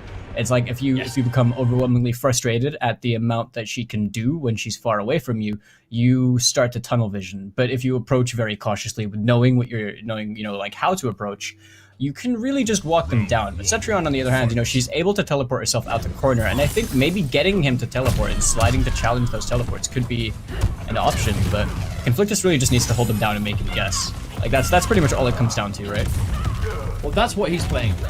He wants to get that hit. He's going for a ton of resets because he specifically wants that. But here could be a different change. We're actually starting to see a lot more of the creeping ice in this game, which is normally something that Conflictus doesn't tend to go for. I feel like he uses creeping ice like less than any other Sub-Zero player, because I think he'd rather just dedicate and go, you know what, if this hits, boom. If it's blocked, so be it. Which, ooh, hello. I was curious to see if you could actually get a follow-up on that. I was half expecting him to try it. But yeah, so you know with the resets anyway, that Conflictus has been using. Now I'm curious to know why he's choosing, oh, and that should be the round right there. Yeah, unscaled into that fatal blow. To stand for fatal blow, this should be the round for Conflictus right now. But yeah, in regards to the resets, he's using the standing 4 resets. And I'm curious to know why. Because of the way that he plays, he's very, like, he commits to the mix. He commits to the unsafe mix. That ending in standing 2 just seems kind of like better for that. Because it's plus 22 and it has a very minimal pushback on hit. So you're just guaranteeing like a 50-50 that they're holding afterwards. Yeah, it's a lot easier to guarantee the overhead low mix-up, but there's cutting your damage, and then there's cutting your damage that much. I feel like he's trying to find the middle ground between going for a reset and not doing so low damage it doesn't even matter. Yeah, that's fair. That's kind of what he's mainly looking for. But he's actually doing well in this game. He's used the fatal blow, but he's still got the life lead here. Decent on bar, decent resources. Asso to matter, no breakaway. And there's another attempt to go in for that overhead. Just really want to get another one. There it is. Now this time he cashes. I think he's got the. There's the slide. Yeah. Has that KB should he need it, but in this much health, I don't think you have to worry about that too much. Oh, but there's a higher jump. Asso to matter doing Hell's Wrath from higher up now, so he doesn't have to worry about the ice ball punish. I do admire like the reactions to just, you know, see it being charged up and then go for the max height jump right straight over there just to challenge. That one could have been dangerous. Asso opting to teleport his way in. Back. He found it. Is that enough? Oh my goodness! Asso stand 3. Yeah, that was the slowest, most drawn out comeback I've seen. But Asso to matter managed to make it work. I've got to say, that was an unfortunate round to let slip for Conflictus. He was in the lead confidently, but not anymore. Now it's match point for Asso. No fatal blow left to use either to bring that comeback potential back. Empty jump throw. Oh dear. The classic. It's at this point, it's just really difficult when Conflictus is getting clipped by so much. Finds himself a nice chunk of damage right there, though. 342 with that 4-2 slide. He's down on that KB now, but he still has the 124 KB unspent. Still has his down 2 KB, I'm pretty sure. It's Sub-Zero, man. You think a big damage resource is gone, and there lies another one. you didn't realize. Oh, big wake up jump. But oh, I like it. Yeah, it turns it into a reset. Reset again. Not again. Didn't work. Now fatal blow's a threat. He can't fire ice balls. Oh, but no! He just goes to the raw slide. Not enough. Kill, however. My goodness, that was so dangerous. He's gonna have to be really careful. If he throws an ice ball at the wrong space, that fatal blow is gonna chew him up. Now, Amplify will beat fatal blow, but normal won't. Oh my goodness, that was so cheeky, so dangerous. Not enough. Oh, and the ground pound to go underneath. Asso to matter. Goes for the perfect play at the perfect time. Conflictus. That was the final ice ball he's going to throw in this tournament. He had time to unfreeze and still get the friendship. What a Chad. That's kind of BM. That was beautiful. When you really think about it, it's like really rude. Oh, dearie me. Asso to matter. Conflictus, though, yeah, he's gonna get eliminated over here in the losers bracket, but this is the second week that he made it in a winner's side top 8 for the pro comp, the second time, and that level of consistency is already really good. You know, tacking on some points in that leaderboard to hopefully qualify for the regional finals. I'm sure we'll be seeing his name a lot more in the coming future. Asso, though, honestly, big props for the level of composure that it took to make not only the comeback in the round before, but in that final round as well, to play that clutch situation as he did. And not make any careless, you know, mistakes. I should say he made a couple hard reads with the teleports into the throws and stuff, which may have been risky, but ultimately paid off entirely for him and just about snagged away that win. I mean, Cetrion is not a comeback character. Like, yes, she is certainly top tier. You know, make no mistake, she's an incredible character. She is really strong, really scary. But she doesn't do absolutely everything under all circumstances, right? Bringing almost a full life bar comeback. Got there in the end. With her, it's definitely easier said than done. You know, she does decent damage altogether, but it does require a lot of reads, a lot of situations where it's like, right, I've hit this. What am I going to turn it into? When you're playing around, like, you can't even take a trade against someone like Sub-Zero. Like, it's hard to make that happen. But Asso yeah, well-composed player. He's very experienced. We saw him recently at the Dragon Temple, which was the one and only reason why Asso wasn't playing in the first week of Pro Competition, was because he was in the Ukraine and wasn't able to play from there, right? Like he just wasn't there. yeah. But here he is today, coming out in full force. Started today in losers bracket. Doesn't matter because he's just won both sets today, back-to-back with 3 zeros all the way. So Asso now already in loser semi-final, so top 4 guaranteed. And with any of these kind of like, kind of circuits, these leagues that in this case, you play well. And just a very quick kind of breakdown, the way it works in Pro Competition is you play in 8 tournaments, so there'll be 8 weeks in total. You play for top 8. The better you play in the top 8, the more points you earn. And then at the end of the season, at the end of the 8 weeks, the highest point earning players are invited back for the big final playoffs, and that's where you play for the money.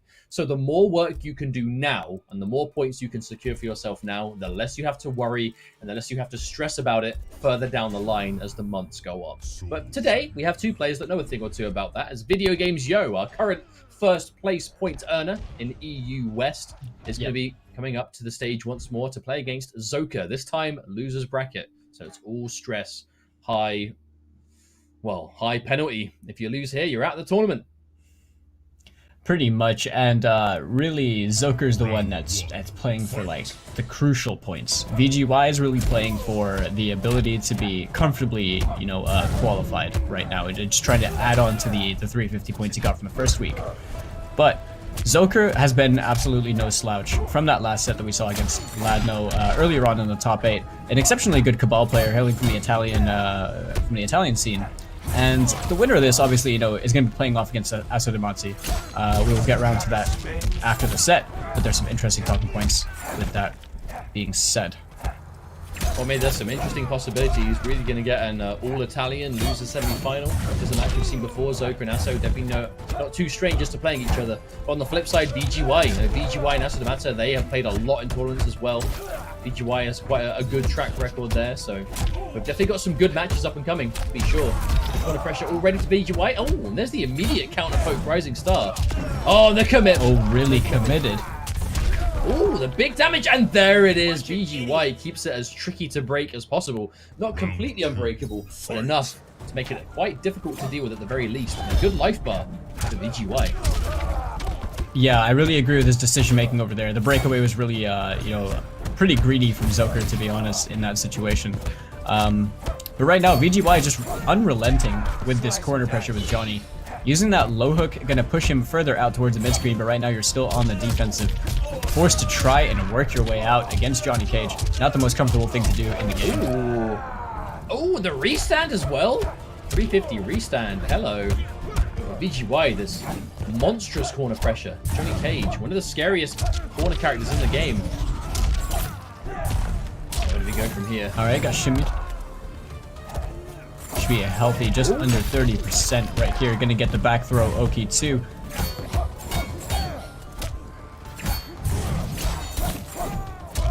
Oh, good hit again. Zoka, not afraid of going for that back one low, but he has to be careful now. That low hook will get him killed if it's blocked now. No! Oh, and there is the instant recognition. VGY sees that Zoka, with just the smallest fraction of time, mistiming that meaty throw, and an instant punish. No hesitation. 1-0 lead to VGY now.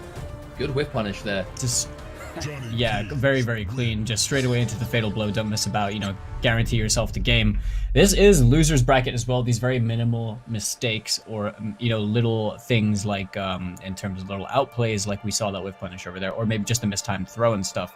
Very crucial when it comes down to these individual games, especially when you're playing for the points and you're playing with you only the one tournament life, essentially. All the way through until the grand finals, where you would still have to win 2 sets. So right now, VGY has been pretty much the most dominant European player in recent months for Mortal Kombat 11. Ever since, I want to say just before Aftermath, just been ridiculously, unstoppable in many respects. And I feel like going down to his brother, isn't something, it's not the first time this has happened, but because that's happened, it's effectively made everyone else in loser's bracket run that much harder because they have to now deal with VGY. I mean, VGY is just one of those players that kind of came out of nowhere in MK11, you know, really is not new to fighting games overall, but this is the first fighting game that he's, you know, competed in seriously and really, you know, took this seriously as a competitive game, and we're seeing a lot of results, right? You know, I think it's already over. Oh my goodness. Holy, wow, that was really clean. Kind of debuted at Celtic Throwdown last year, over a year ago, and has just gone from strength to strength. It was definitely a favorite potentially to win the last chance qualifier at Final Kombat last year. Has been playing in a lot of community online tournaments. Of course, you know, sponsored by CGL. They've definitely been looking after him and he's been playing a lot on that grind always. Definitely one of the more scarier modern players, to be sure. And as I can say that before I've even finished my sentence, has won the first round with immense corner pressure. Again, its ability to just get you here and keep you here. VGY. It's just an absolute myriad of like good pokes with, you know, good advantage, good staggers, and just decent confirms. And all of that when you're piling it on with each other, it's just, you don't really want to be on the receiving end of Johnny. In that corner, especially VGY's Johnny. And right now VGY just comfortably trying to play with the space as Zoka's trying to fill them out and control that space around the back one and using his buzzsaws to try and establish something. But right now, Zoka is the one with the health deficit. But you know he's got to watch out for those swords though, right? This is definitely a matchup that VGY is familiar with. He's done it many times in the past. He's not going to be against the idea of floors blocking those air swords. I mean, Cabal really excels at that kind of mid-range to jump distance with those buttons, but you know what? That's also where Johnny wants to be. Kind of an awkward neutral to play. We see a trade, but it's a trade in VGY's favor, to be sure. He's got that big life lead. Zoka really trying to get something started, but again, cuts it short. Goes for the low hook. Yeah, didn't want to commit to that counter hit. Could have potentially spent the KB. I feel like VGY has reset to neutral, but the anti-hit to this. No. Oh my goodness. In this round, I honestly feel like VGY's had next to no massive openings. That was almost an entire life bar of just hit here, a hit there, a lot of chip damage. And before you knew it, boom, game over. VGY now 2-0. We're having nothing but 3-0s today. This is actually quite crazy. Definitely not what I was expecting to see. Yeah, this set right here feels almost night and day relative to how we were seeing Zoka play earlier. And really, it's like, we know, I think it's just like he's not able to cash out on these individual hits a lot. He was using the low hook in that game, particularly a fair bit more than he was already. But he's not cashing out on like the big damage, or I don't see things that I would honestly like to see, because I know this is quite a thing for Cabal with Nomad Dash, and that's hit confirming forward 4. But then again, it's like VGY is not really playing at a space where forward 4 is like threatening. He's constantly like honest, dipping in and out, using the straight force ball. We're not seeing the dash cancels really get the chance to be used, period. I feel like it's just the way that VGY is playing. The hook grab isn't working because he's not getting opened up. The dash cancel isn't happening because VGY is doing a great job of kind of just staying outside of the range of even letting him get these buttons on block. Because this variation of Cabal just needs you blocking something to establish something dangerous. And that's why VGY, I mean, look at the way he's standing, right? The movement underneath, ducking under the air saw for a punish, and corner pressure. But he's enforcing corner pressure from that kind of magic distance in MK11 where you're far enough away that their buttons don't reach, but if they try anything, you can kill them for it. And he knows that. VGY is just playing 2 rolls out of that corner. Too slow. Really didn't want to stay in there, and even after all that bar spent, Zoka doesn't have too much of a health lead right now. Zoka right now just trying to use the projectiles to control the space and everything, but he's gonna have to be careful about that fatal blow. If he gets tagged by anything, he's dead. Shades is there, ready to be used. Ooh. Oh, what a challenge. Oh, that could have been a trip guard. Speaking of which, there it is, cancel. Not even spinning the shades, doesn't need to. Oh, no. Actually, I thought it was going to Zoka being pretty greedy with that breakaway.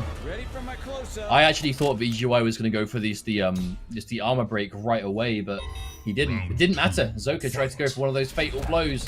Didn't quite catch out, and that does mean now VGY sitting on match point. It was almost pretty bad for VGY. Damn, though. the meaty Nomad dash. But luckily for him, yeah, he won the round. He still has the Shades KB now for the final round situation for himself to close out the set potentially. But right now, Zoka has the upper hand, a big health lead right now, over half the life.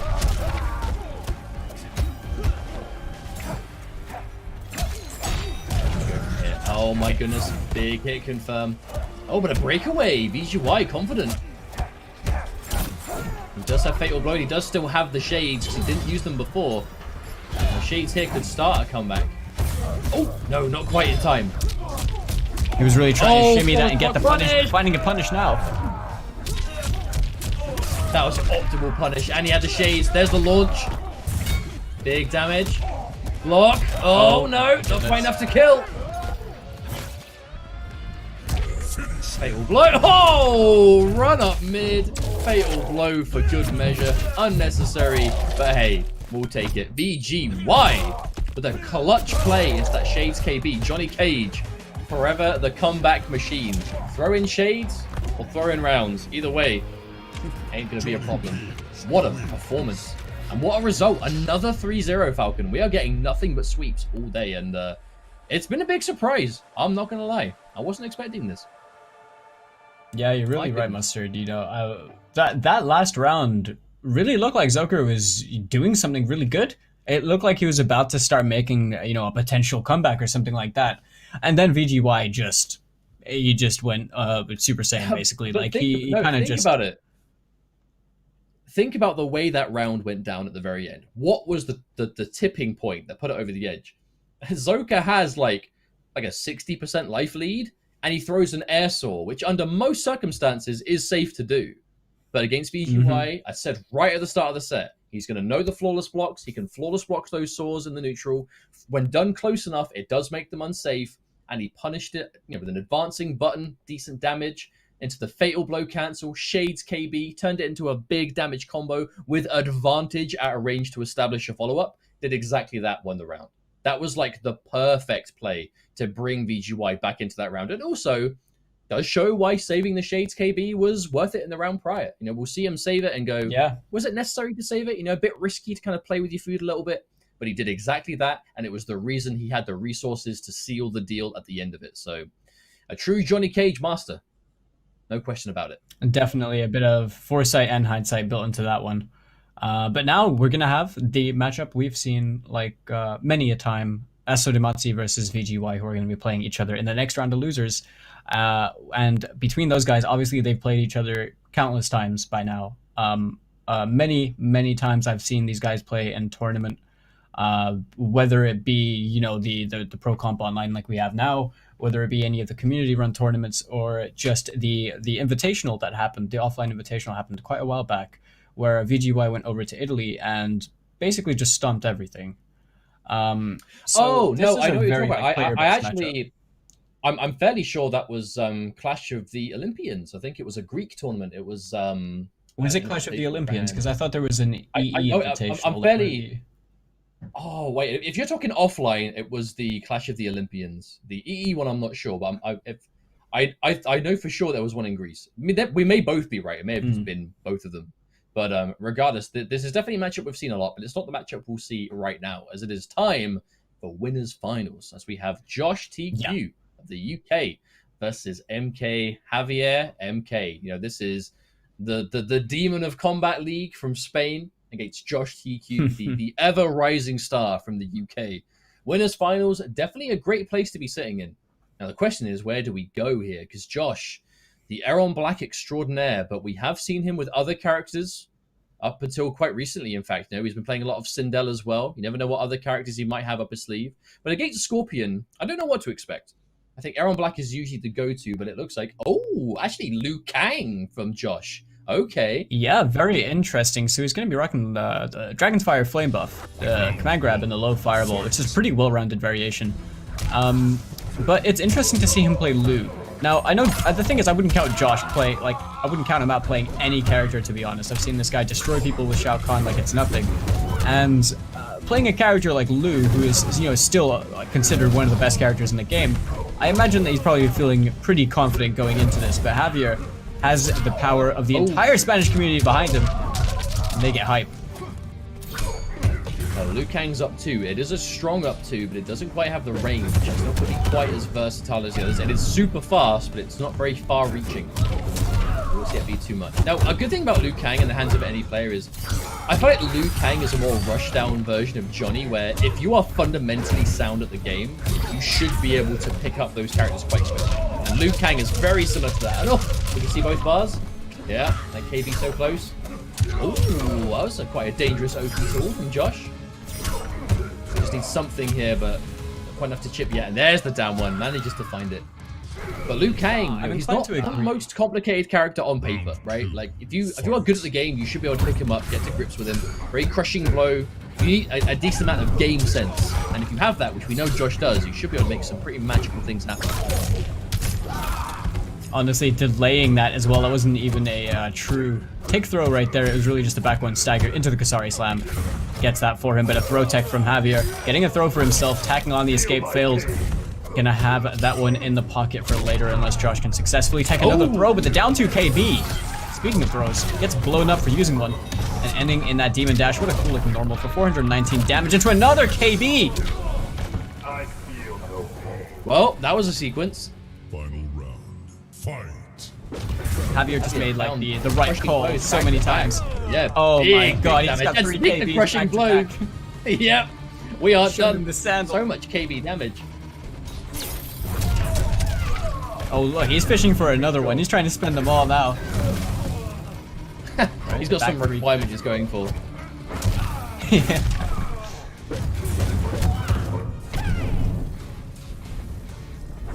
So the very close using his number 1 very guys. There's a big hit. Second bar spent. We're cashing out. Ooh. Okay, what's the read?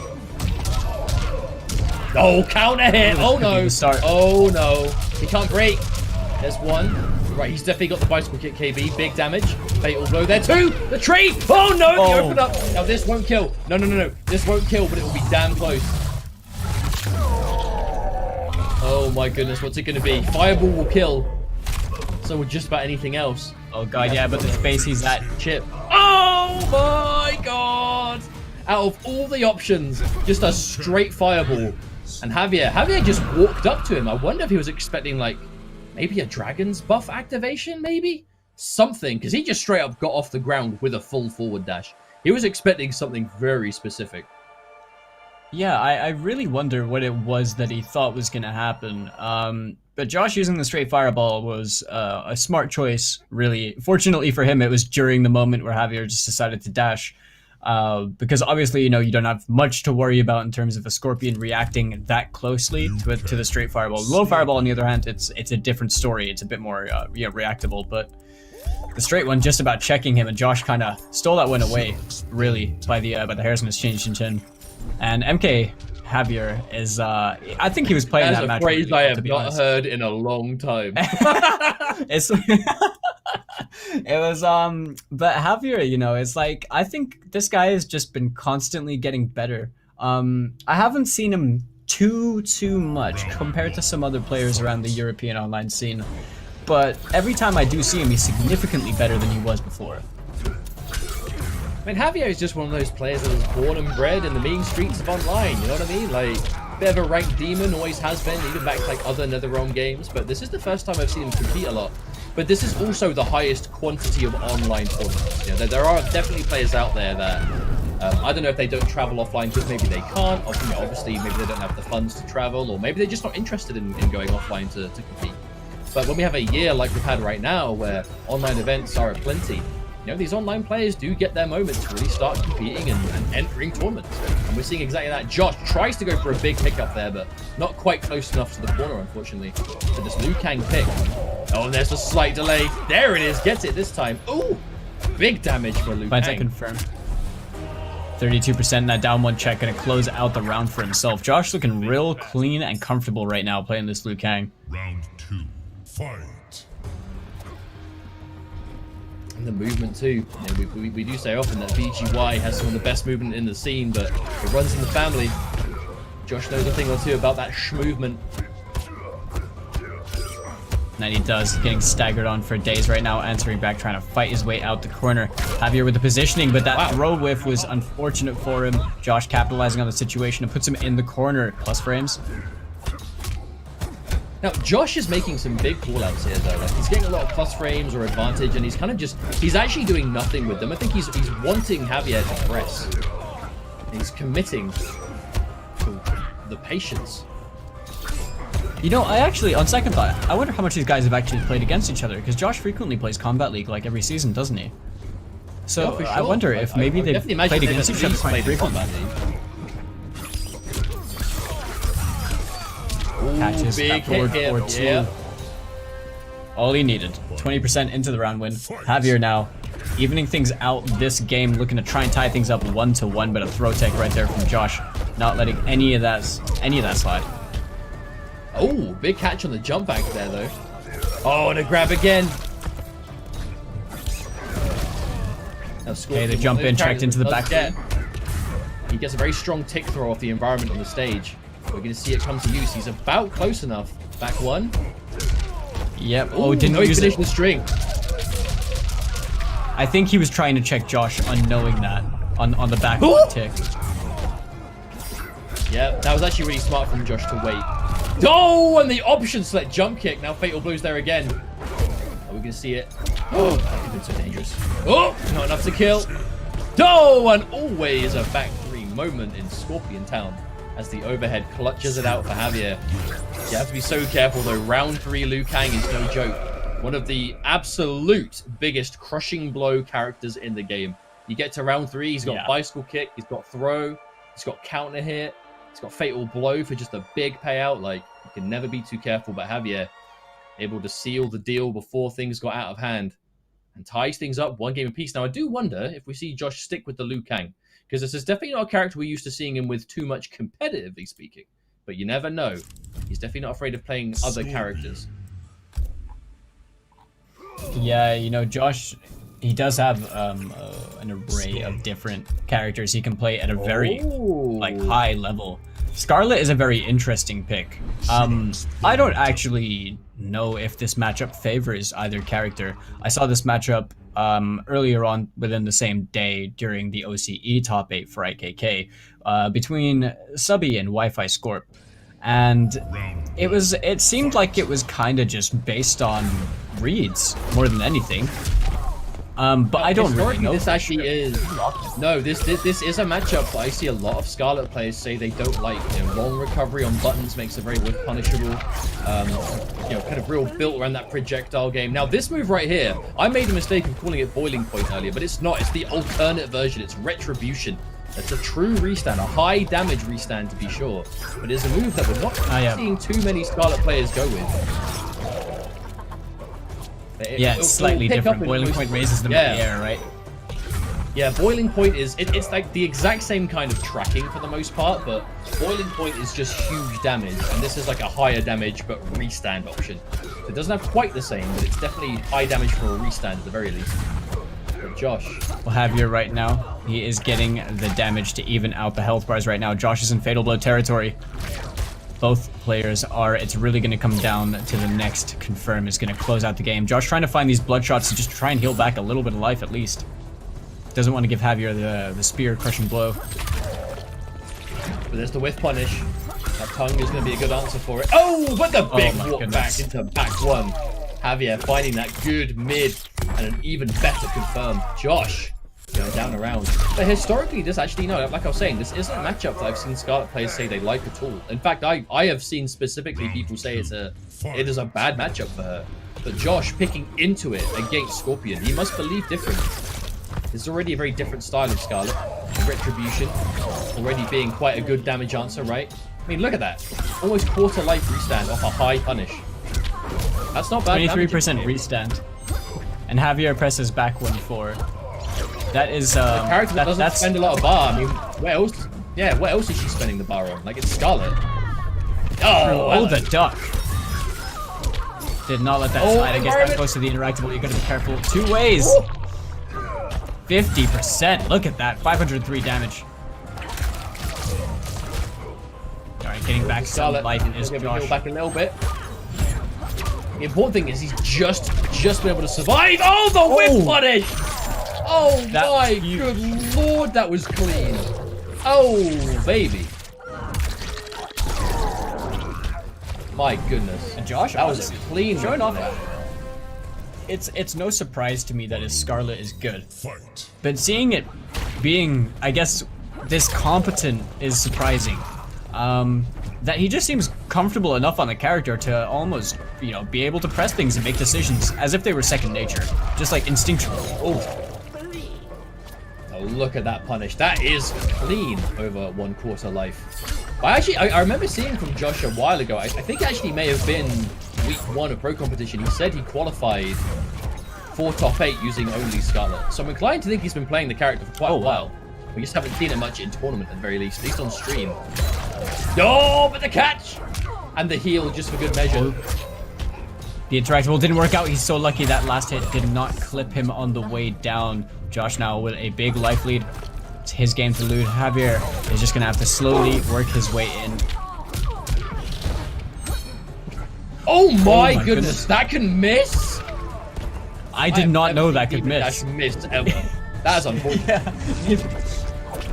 Good lord. And Josh taking game number 3. Going up. I'm not gonna lie. No, with the Scarlet. After seeing how rough that first round was, I don't know if I believed in this pick, but I was quickly proven wrong as Josh got into that groove immediately after.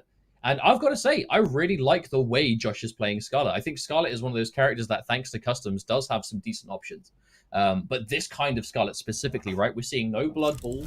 He's exclusively using the quick projectile, because we even saw Javier try to react to like one projectile from full screen, which is where, through all intents and purposes, you should be able to punish a projectile. But Josh recovered in time. The fast projectile that Scarlet has recovers so quickly that he was able to block and punish despite being teleported on. And Josh is playing this with that in mind. We're not seeing any blood ball. We're seeing very few tongue. It's mainly just a quick shot and restands and heals when needed. Completely stripping away some of the moves that are more popular for the sake of it being safer. And we're seeing it work really well. Ooh. Look at it. I think that was it. He just knew he was going to jump back as soon as the match started. He dashed in to check him with the low straight into the blood ball. Not far enough away to get the skull destroying crushing blow. That was very difficult to say. And Javier just taking it back off to get that soul crushing blow. You could sum up like half the crushing blows in the game with that. Morale destroying crushing blow. Yes. Every down 2. That's the universal soul destroying crushing blow. Oh, the flawless block OS into that down 2, knowing the breakaway was going to come straight away. Oh, the jump against the throw gets the confirm. Oh. Now off a jump kick, this will scale, but it's Scarlet, so not much. Ouch. 450 big ones. Oh, on the anti-air. All right, question, Falcon. One overhead hit. Do we see the overhead threat into the KB or not? Yeah, I think we're going to see it. He hasn't pressed the button. Oh, yes, he has now. Oh, big restand. Look at that. Full screen restand, almost 300 damage. 2 bars though, but very cool. Too far away for that 1-2 punish. The 2-1 would have been better for it. Right now, Josh is trying to work this health bar. The down 1 anti-crossover. Oh, wow. That was nice. Those poke anti-crossovers, they're quite dangerous to deep jump kicks, but when timed right, quite devastating. Big whip punish for the heal, and now he's full life again. But the grab, we'll say otherwise for now. Javier, he is back against the wall. This is match point against him. Winners finals. This is for grand finals. Oh, winners side. This is for the ultimate safety net. There it is again. Retribution. Does he move in? Oh, we tempted it. Oh, but the instant teleport cancel into the crushing blow. And the fatal blow is there too. Javier is definitely not out of this one. But the safety is gone. He has 1 bar for a cancel, but no breakaway. But at this health, it might not even matter. What can he do with it? There Josh it is. No more so cancel. Patiently. Oh! The backdash could have been big. Chip damage is all he needs. Can Josh find it? Can he find it? Oh, the commitment! He knew! Javier, he knew. He used the flawless block knowledge against him. Now Josh just needs something, anything. The flawless block, the grab on reverse! Oh, 7 the time, seconds, Falcon, the time! 4 seconds! Oh, it's too long in animation! Oh! Oh my god! Josh TQ, by the skin of his teeth, lives and pulls the blood out that's left. There can't be much left in there. Come on, not by now. Hey, hey, hey! Like 50 What a round! points, and he's still over here donating generous blood to Scarlet's cause. What a king! Oh, but in all seriousness, though, that really came down to like a literal like % worth of chip damage. I think another jump kick into like 112 would have been it. Like that would have been the win. That had to be less than a percent. No, I would go on record saying that had to be like point percentage. You know what I mean? Like, good lord, that was a close one. But Josh TQ is going to be coming off the winner in the end. Not only winning the set, but securing the ultimate safety net one can have in a top 8 of winner side grand finals. That is minimum second place. That is a ton of points. And what an answer back for today. 3-0 over his brother, VGY. Going into this as the tournament favorite for sure, but Josh says, no way. Now is my week. And grand finals winner side, very close to being able to prove exactly that. Javier, for sure, is now down in the loser's bracket, so still in the tournament, but now has a little bit of work to do to catch up. But I do want to, before we go into our next match, take a moment to give a huge thank you and shout out to Astro Gaming for supporting and being the official audio partner for the MK11 Pro competition. All of our caster audio that you can hear from us is powered by Astro and will be for the entire duration of this pro competition season. You can visit astrogaming.com to find more information on all of their officially licensed PlayStation products. They are available right now. And you can see on the slide right here, you know, just a sample of what is available by Astro Gaming. Very high quality, and we do thank them for their continued support for Pro Competition, because this is not Astro's first rodeo supporting MK, and we do appreciate them very much. Now, we have one match left to go of this block, Falcon. It is going to be VGY versus Asso Damatsa, the rematch of the rematch of the rematch. Yep. We see this all the time in EU. Talk me through it. What are we going to see? So the last time these guys played, that I saw them play in any competitive setting was during the grand finals of Lockdown 3-on-3. And that was, winners finals was very one-sided. VGY won that, knocking Asso into the losers. But when Asso came back and then got the run back in the grand finals, that almost was a reset. It was 2-2, last moment, but Fujin's VGY ultimately secured the bag, got the win over there. And I feel like, you know, because Asso is very much a character specialist, only tends to play Cetrion, chances are we'll probably see VGY playing someone like Fujin. It's a very player-specific matchup at this point. These guys have played each other enough to know how each other plays. And just, as I mentioned it, VGY is going to be like locking in the Fujin. Frankly, I think he just plays this matchup phenomenally well. It seems so comfortable for him that it makes Cetrion not look as threatening as she can really be. I mean, so we just need to see VGY playing characters that can move. Like, you don't have the wave dash execution that he has and not make the most of it. Fujin has been a character that VGY has been playing since launch, has a lot of time into the character, and even now, you know, I actually, which is really surprising, we still see VGY, and he's unique in this aspect, still playing Cloudwalker. He is still playing just tried and true Cloudwalker Fujin, like complete with the air parries.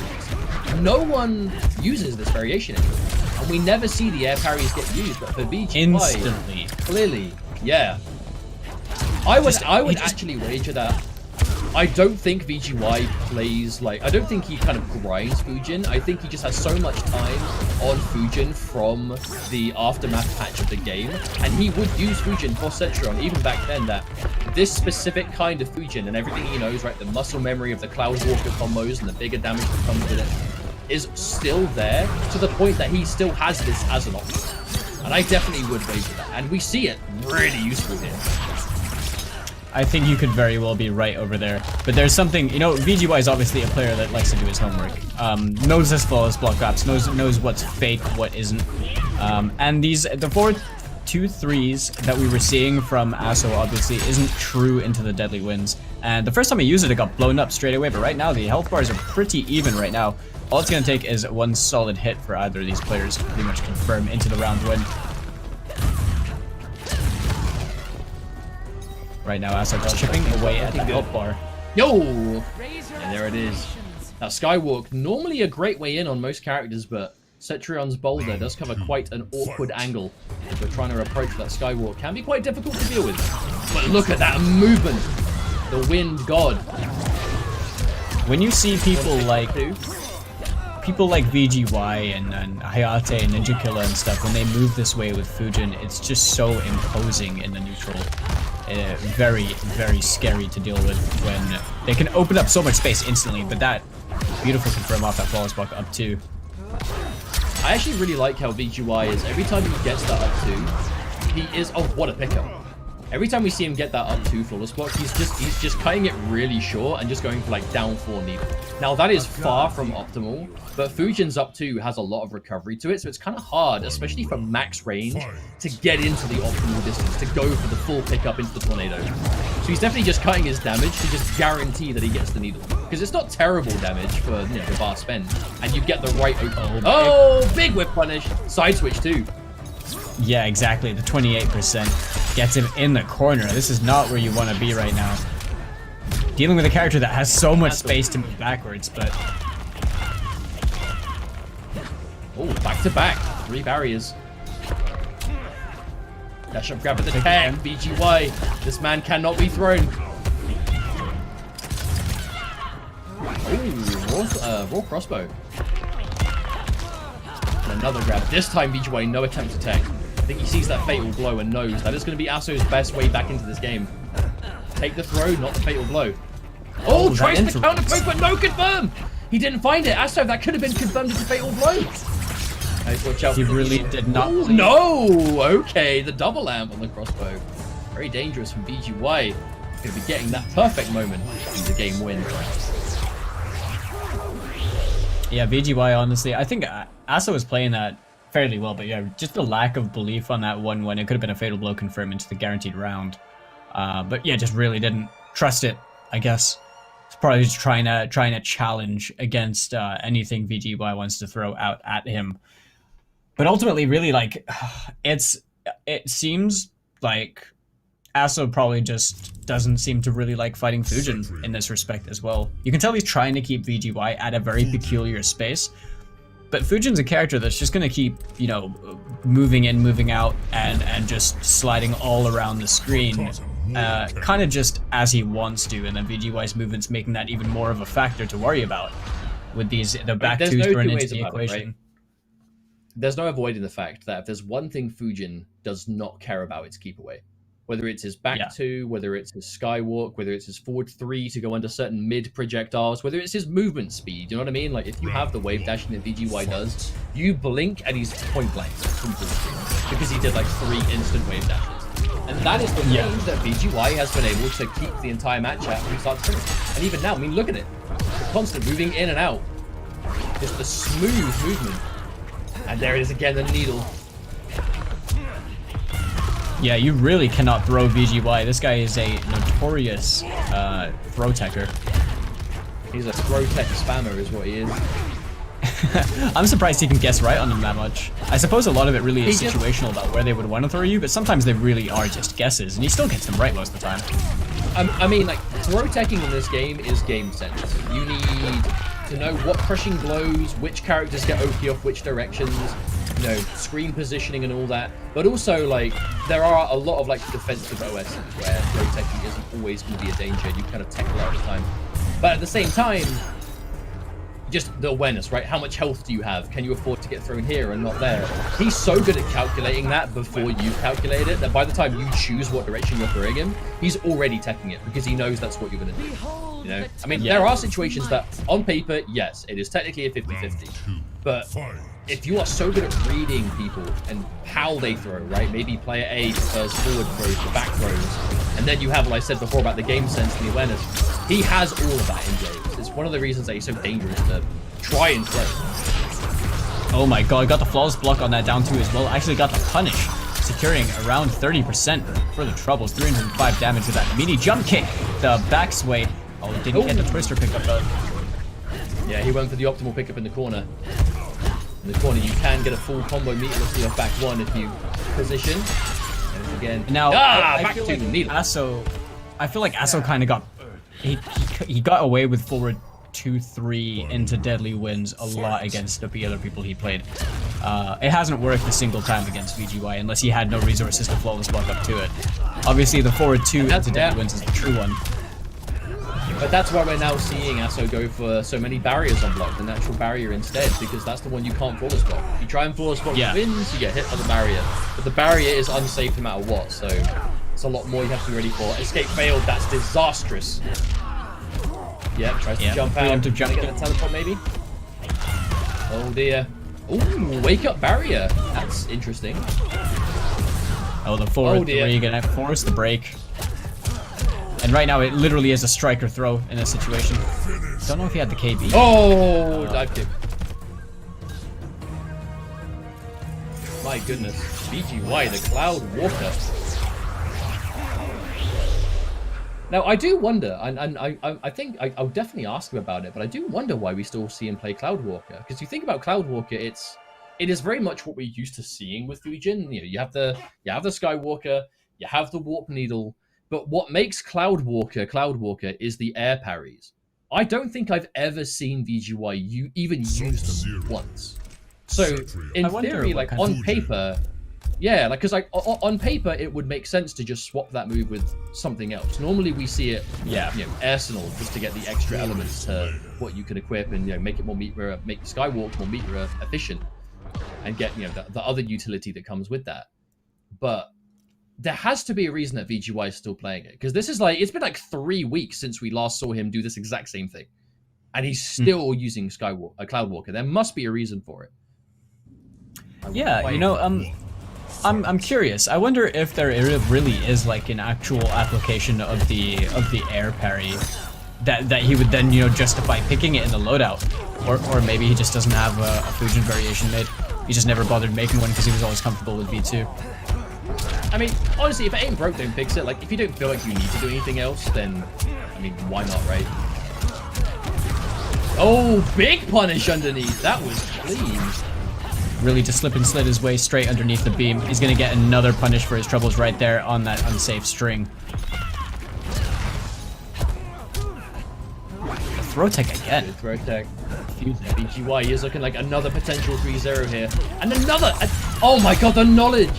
VGY just raw forward 3 to go under Hell's Wrath so he can just get a full standing punish. That is so gorgeous.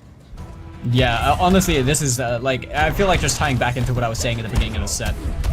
VGY just seems so comfortable in this matchup with Fujin. It just doesn't seem like something he's really being phased by, because he has the mobility for days, he has the options, and realistically, Asso's a very defensive player, and now the throws aren't working out for him, like, at all. He's just finding it progressively harder to do any damage outside of just the raw chip damage. I mean, the biggest thing, he's getting punished really hard for like everything. Hell's Wrath he's getting hurt for. Anything with a gap, he's getting flawless block for. Throws, he's just getting thrown all over the shop. Like, he is just getting punished for everything he's doing. Again, BGY, he is just on him. He's got that escape failed as well, should he need it. There's the adaptation. There, okay, there it is. Asso finds something around on the board just to build some of the space. All the screen behind him. Definitely gonna need this round if he wants to keep himself in the tournament. This is losers. I mean, elimination, man. He's facing elimination from the tournament. He needs this, or it's over. Cancel. Oh, there it is. No bar. Trying to bait out that breakaway, perhaps. I could have picked up more on that, but I think he just wanted to play around it. Get the breakaway and then start going crazy. All right, restand it to 20%. Gonna get the back throw. Oh yeah, try and teleport after the big hit. Be noticing as well now, Asso, a lot of patience. Like, he's just sitting there. Oh, but the confirm. That was a ridiculous call out on just the string being staggered. I haven't possibly seen Asso do enough for him to even know that he was going to do that, but clearly VGY is one step ahead. Now,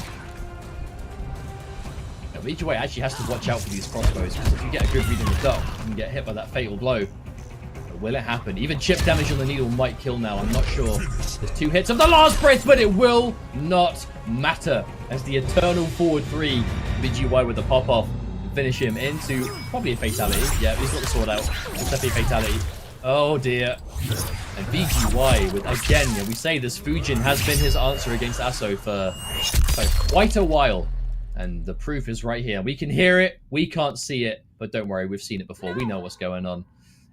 Oh, and there's the no. We had the no. And then the VGY with a 3-0 win, getting that losers final. So minimum top 3 secured for himself. I'll be honest, not too surprised to see him run it back. He was winner's side top 8, lost to Josh, who is now in grand finals winner's side. So the question that is now on our minds is, will MK Javier be able to at least fend off one of the brothers today? Or will it be a double elimination at the hands of VGY and Josh TQ? But a good tournament nonetheless, and some good games lined up as we bring this week of pro competition to a close. But we're not quite there yet. We have a couple games left to go. But a good, a really good tournament so far. I've had a lot of fun with this top 8, and I've enjoyed it. Yeah, and EU just putting out an exceptional level of competition and amazing showcase games that we can really display for you in this top 8. But as Mustard said, we aren't quite done with it yet. We will be back with more games. But before all of that, we do want to talk about the MK11 merch store. If you haven't heard of that before, you can rep your realm and visit the Pro Competition merch store. Just head over to amazon.com/Mortal Kombat. Browse apparel featuring your region's league and favorite MK11 characters. Take a look at the slide. If you're allowed to look at those logos, you like a certain design or something like that, but you're maybe not feeling it because it's not the region that relates to you or something, you can get those customized too. If you like the Melina shirt, you want the IKK logo on there, get that for yourself. Sort it all out. Just all over on amazon.com/Mortal Kombat.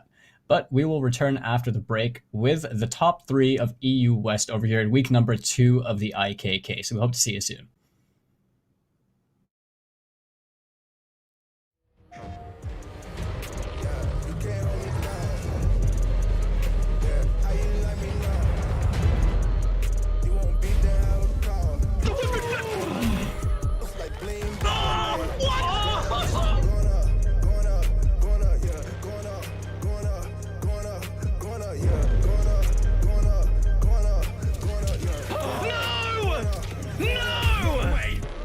Jokes, no gimmicks, just combat.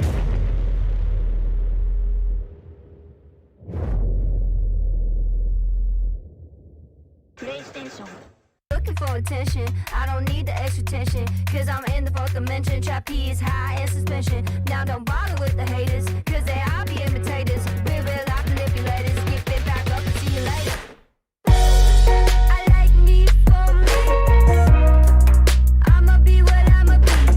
I like me for me, I am who I wanna be. Na na na na na na na na na na na. Gotta prove it to myself and nobody else. Gotta prove it to myself and nobody else. I like me for me, I'ma be what I'ma be. Prove it to myself and nobody else. Gotta prove it to myself and nobody else. Gotta prove it to myself and nobody else. Gotta prove it to myself. I like me for me.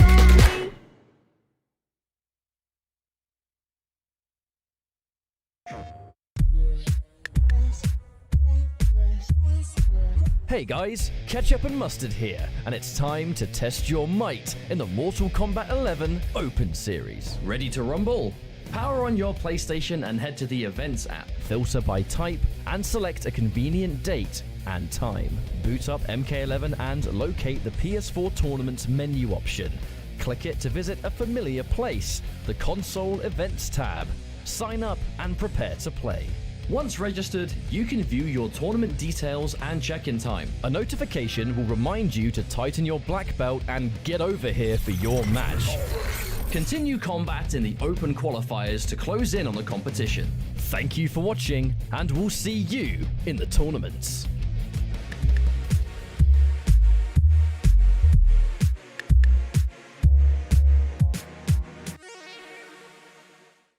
PlayStation.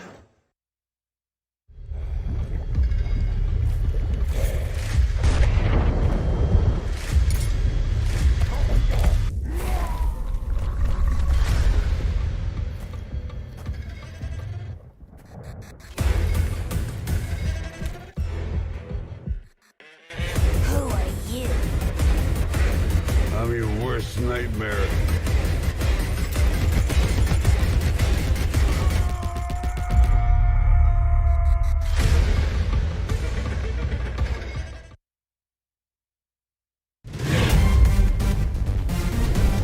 Any ring I step into is mine.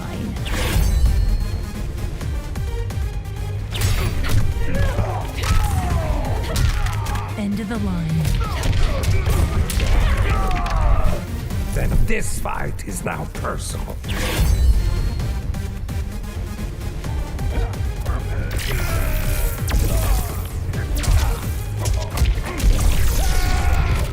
It is exhausting being so perfect.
Welcome back, everybody? You are watching the Mortal Kombat 11 Pro Competition. We're just about to enter our top 3 of Intercontinental Combat. My name's Ketchup, joined by Falcon, and it's been a really fun day across both EU East and West. We're down to 3 final players before the day's action is closed out. And it's, I think, a fitting top 3. You've got the 2 God Brothers, you've got the Josh TQ and the VGY, we have the Javier as well lying in wait, and we're about to enter that losers finals to find out who the second grand finalist is going to be. Yeah, you know, Josh sitting comfortably in that grand finals winner's side, CGL's own, and his brother down there in the losers finals, having fallen to Josh earlier, is going to have to beat MK Javier, MK, Spain's final and only representative in this top 8, in order for to get a chance at a run back at his younger brother, where he can try and take it back over there. But ultimately, Javier also playing for the run back, as both people in the losers finals have been knocked down into losers by Josh. But before we get into all these games, we just want to give a quick shout outs over to the presenting partner, the PS4 Tournament Open Series. The Mortal Kombat 11 Pro Competition is presented by PS4 Tournaments. Be sure to check out the Open Series.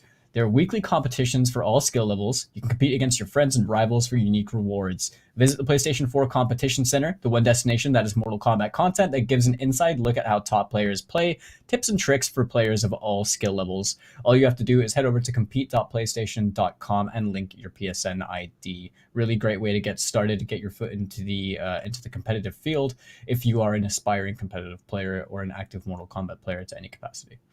Yeah, I mean, it couldn't be easier to compete these days, and the Open Series and the Pro Competition kind of go in hand, covering all kinds of different territories and regions and players. If you like playing online and you want to jump into the world of competitive, it's the one-stop shop, that competition center, and we cannot recommend it enough. Now, losers finals, this is where things get, you know, pretty critical. We're still in losers territory, so loser is out of the tournament for our latest edition, but there's plenty more pro competition where that came from. So, you know, make sure you stick around. We'll be doing these regularly over here on the NetherRealm YouTube and the NetherRealm Twitch. Looks like we're loading in now. So VGY going in with the Johnny Cage and Javier with the Scorpion. So this is definitely the battle of the mains right now. You know, we saw Josh earlier go in with the Scarlet when the chips were down, but I think this one's going to be a bit more of our regular scheduled programming, you know? Yeah, for sure, Ketchup. And Video Games Yo is pretty much a patented Johnny Cage player at this point. Has an exceptionally good Johnny. And MK Javier, very much known for being the Combat League Demon and known for just playing the Scorpion, you know? A very aggressive Scorpion. A Scorpion that's not afraid to just take some risky decisions at times and play with his heart on his sleeve. So really excited to go into this losers finals to see who is actually going to get the chance at the run back against Josh in the grand finals as we determine the winner of this set. We have the Demon Dash again coming out from Javier, which has been a pretty common pick for him.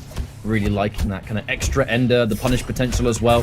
VGY, a very classic Johnny Cage. Got that rising star, the pissed off, throwing shade for the comeback potential, and we're just going to see how this one goes, as round one's already going to start here. Down 1, rising star, Johnny Cage classic, and looking to be as aggressive as possible, fresh on wake up. Javier just getting clipped by that forward 3, and Half-Life already gone, Falcon. Yeah, just like that. He's in a bit of a predicament, only just built back that breakaway. But at this point in time, gets the shimmy, that back 1-4. Nice clean whiff punish on VGY right there after help cancel. But right here, opening up a bit more space. He's evened out some of the health, but not enough to take the advantage. There's that immediate down 3 or down 4, just saying, mate, I want to get my turn back. Oh, dearie me. Okay. Johnny Cage is up 2. Flawless block just didn't hit its mark. Haven't seen that in a fair old while, and that was a big risk. You know, Javier. Wow, wait a minute. Yeah, I'll talk about this in a second because this round isn't over. That was a very uncharacteristic drop from Video Games Yo. Both players being absolutely patient right now. No one wants to press the button first. And the jump kick, just about enough damage.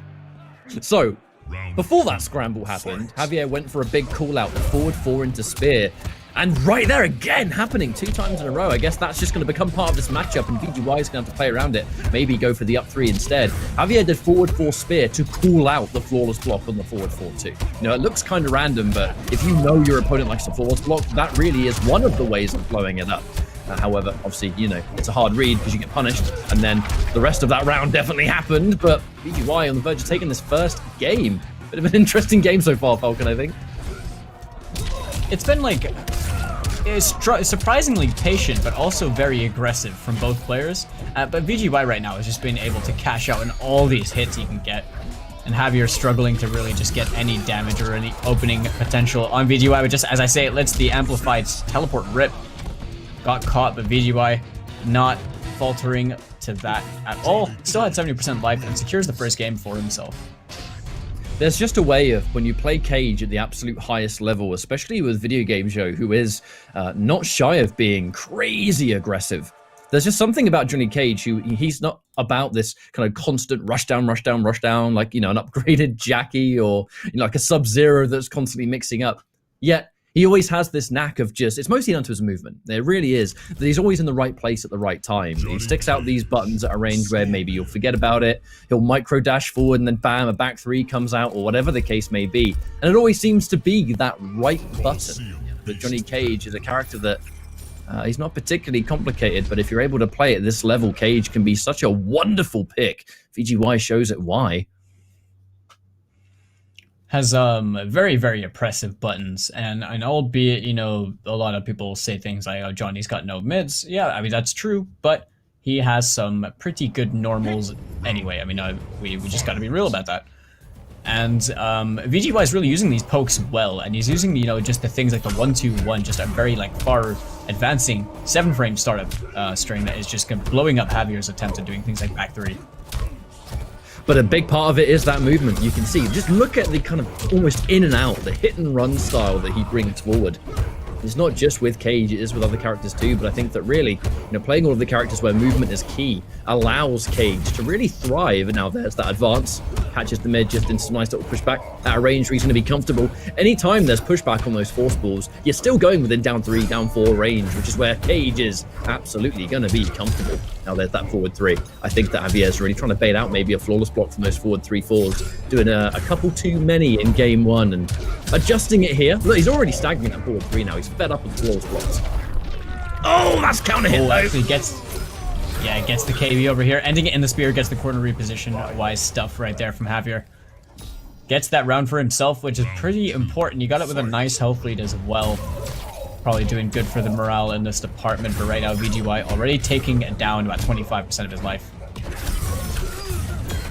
There's that immediate call out on the teleport. If it works out, you know, you get that full combo. Ooh! Ducks under the grab, but doesn't quite get the button. Could have been a much bigger there, but just a regular old standing 1 or 2 in the face. Can't remember what the button is, to be honest, but you know, pushes forward. Javier. Yeah, I think he might have tried to do that was a big call out. I think VGY might have tried to do 2-4-4, 1-2-1, and probably just pressed it too fast. But 46%. Javier has a lot of control in this match right now. The helport cancel, 1-1-2 checks, knocks him down, but the jump 2 crossover into the back 3. Just enough for Javier to tie it up 1-1 in this losers finals. That was absolutely Video Game Show looking for a flawless block, I think. He tried a flawless block on the wake up on that jump in, and just getting hit by the raw jump in before a button can even come out. I've seen that once or twice. It's when you try and flawless block a jump in and you just get clipped by it instead. The opposite of what you were looking for, but with it now being a 1-1, Javier always been such an online demon, but you don't see him every day in constant tournaments. You know, we've started to see him in open series. We're definitely seeing him in pro competition. And it's just bringing that high octane, that chaotic Scorpion, who has always been a character that has that edge to his game plan. You know, if you're a player that's not shy of playing on the wild side, whether it was MK9, X, where we are now. I mean, you know, if you hated yourself and wanted to play him in Injustice 1, he was always a character that existed for the crazy player. But you know, you can still play him. This is like post teleport nerf, yeah. Yeah, exactly. Oh man, yeah, because that thing was ridiculous.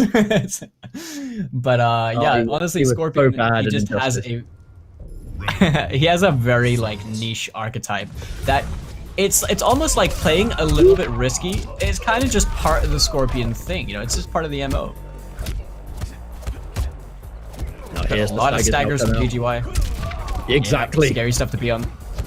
Javier gonna have to start challenging a bit, but gonna be real careful because Oh, Challenge at the wrong time. It could be disaster. Oh, gets the pickup. not a bad little chunk of damage though either for jump kick into 1-2-1. You know, 22% just like that. Into knockdown into situation. Video Game Joe looking like he's gonna take this first round the way things are going. Tries to whiff punish the back three. Can't quite find it. And we're starting to set up this grab game.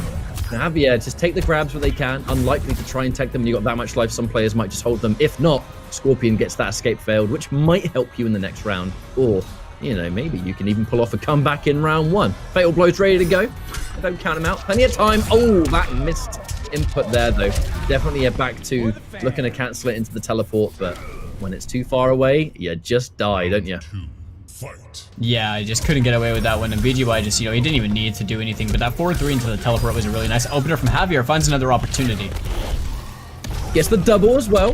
That forward three into sometimes double forward three, sometimes standing four. I guess the demon dash makes it a little bit easier to go for as well. Crushing blows coming out. Always a back three moment, and he's trying to catch you slipping. Always looking for it. Doing two of those overheads Using and one forward four. Cheeky. Yeah, I like the decision to do that because VGY just didn't have the bar to flawless block. And Javier honestly just explosively took that round. He took like chips worth of damage. This really is just a game of who has the upper hand, right? Who's the one in the driver's seat? When Javier's the one that's able to push forward, the counter hit was already used, so he's not going to get a full combo from that.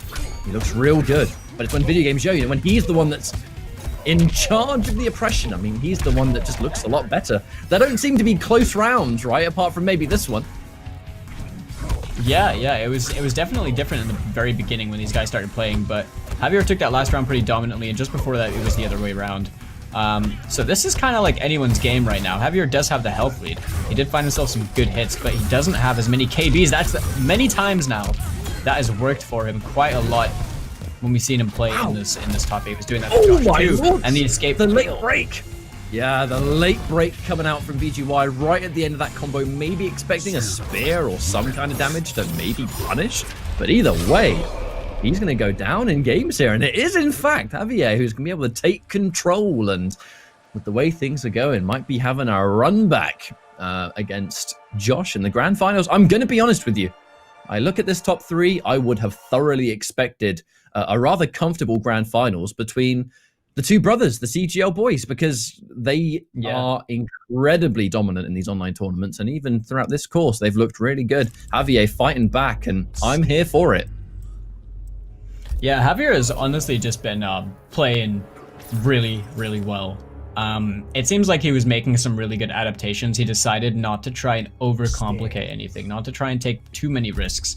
He was just all about, you know, the helport cancels, the micro walk backs into the back one punishes to catch the down ones, the back threes, just repeated usage of those, the forward three, like back that, like the helport cancels to retreat and stuff, and then instantly just going straight back in there to get a button and like catch the punish or like catch them doing something.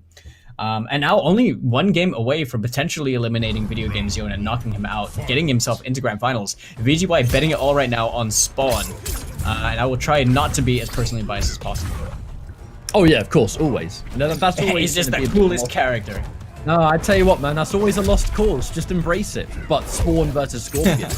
Video Game Joe, if he's able to get a good flawless block, for example, or maybe he can punish one of these teleports, he's going to get the gigantic damage payout. But he has to get that opportunity first. Yeah, there's that up 3.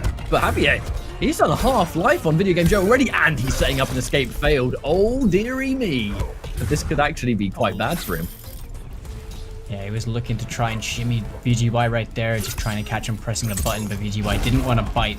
That standing 3 nice, using the back 4 to check that space very well, charges into that hell spawn, using the lethal glide to keep him standing, breakaway against the down back 3. Unfortunately, didn't really get too much off of it because it was a bit late. The tech! That's going to get rid of the escape failed. He'll survive this. Oh, guy instantly got it right back for himself, though, with the escape failed again. Oh, no! That's it. That is going to be the round. Video Game Joe. There were so many layers to that final sequence, Falcon. The fact that he got the immediate throw tech to remove the escape failed. He then gets grabbed, but because the escape failed is gone, he survives the grab and then opens up Javier. One clean hit into Fatal Blow. Able to keep his meter 2 going in with a full tank in this next round. And that was clutch by every sense of the word. And right again, the throw tech as well, even though he got the escape failed after the successful throw tech from before, he no longer has that KB on the throw. So right now, Javier just trying to do something, trying to work his way in as he now feels like he's on the back foot. Oh, what a confirm. There's that Fatal Phantasm restand as well. The pressure continues. Really want you to press a button. Looking for it. Counter hit 1-1, doesn't matter. He'd rather have the double leap combos. Man, that is such high damage. Double jump in. Damn it. Uppercut.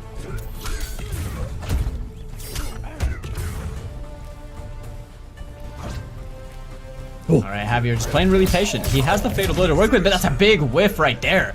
And VGY tying it up 2-2. I love this pick to spawn. Just look at the way that he was able to play around this, right? He knows his enemy. You're against Javier, very button happy, although playing incredibly well. Gotta give him his credit. Playing out of his skin right now, and could definitely win this next game. But this change to spawn, there's a similar air of the movement and the buttons being pressed, even similarities in the projectiles that you would throw. But the difference between Cage and Spawn in this specific matchup is that the damage, no matter what, is going to hit hard. And I mean, that's clearly making a significant difference. Without Spawn damage, that first round would not have been won in that way. He's so it's like the stand 3 and stuff as well, you know, just outside of like the range that Johnny would be able to like down 3, down 4, like 4-1-2 and stuff is a very like magical space that VGY is using incredibly well. And even though he hasn't, you know, constantly been using like stand 3 or stand 3-4, the few times where he has used it, it's been very beneficial and pays off for him. But here we are in the final game over here to determine who's going to go off into the grand finals. And the loser side, who do you think who would you put your money on right now, Ketchup? I think VGY, personally. I think it's a combination of getting the damage on deck, but also just those important buttons, a 3-4, for example. You know, if Javier whiffs anything anywhere near jump distance, you know VGY is going to get a gigantic punch on it. And the spawn is what's really allowing that to be a thing. Being able to dash in, the hit and run. And there's the punish on the cancels. We didn't see that in the last game. Remember, you don't see a lot of spawn players cancel because they're not really real, to be honest. They kind of catch you. Yeah, they're very fake. It's just a timing thing, really, isn't it? It's just about throwing off the other person's timing and playing that part of the mind game. But the cancels themselves are fake. Now, what's it going to be? There's that wave dash to say, get me out of the corner, sir. Do not want to be there. Javier in the lead for now. Oh, catches the button press. Again. No, she's going to press. Jump in. It's getting with that helport cancel straight away into that back walk. Oh my God. Doing so much for him. Can I just point out that Javier did a back 1 on Video Game Joe's plus frames of that 1-1 because he just knows. He knows the layers have been established and now the match point and the crushing blow. Is he going to do it in this final game? An opportunity for revenge. Get one of the brothers to tackle the second. Javier right now working on quite the story. He's definitely the underdog in both these sets. Even if he is to beat VGY over here, I would still consider him the underdog playing against Josh. And, you know, really carrying the weight of the Spanish FGC on his back right here. VGY did have the bar. Probably read the break. Frames away for the bar. Oh. This is too close to call, Falcon. I really don't know what to make of this potential last round. Fatal blows ready. Yeah, this is really nerve-wracking, but either player's successful hits really gonna spell disaster for the other person. What a confirm from VGY. Wouldn't last a day. And just like that, match point on both sides. Looking at the resources, both players with a breakaway, which, you know, you bet that's going to become a bit apparent as we go on to this final round. And this is for a shot at grand finals, remember. 1 round away either side. The jump in, but the side switching teleport immediately. Okay, I see, we're gaming. Really rate that decision. I like that. And right now, yeah, I mean, both players playing really reserved. They're just trying to, like, feel each other out in this space. One cancel again. At least doing it from max distance. A little bit harder to challenge if you're not doing it from point blank.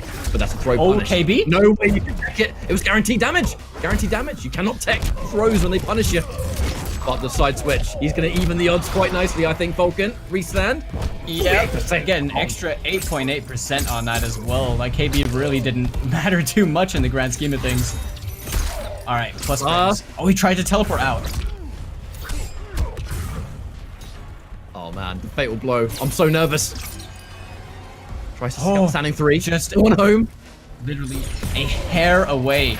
Javier trying to look for maybe an opportunity to teleport on these necroblasts. That spear, that is his ticket. He's looking for it.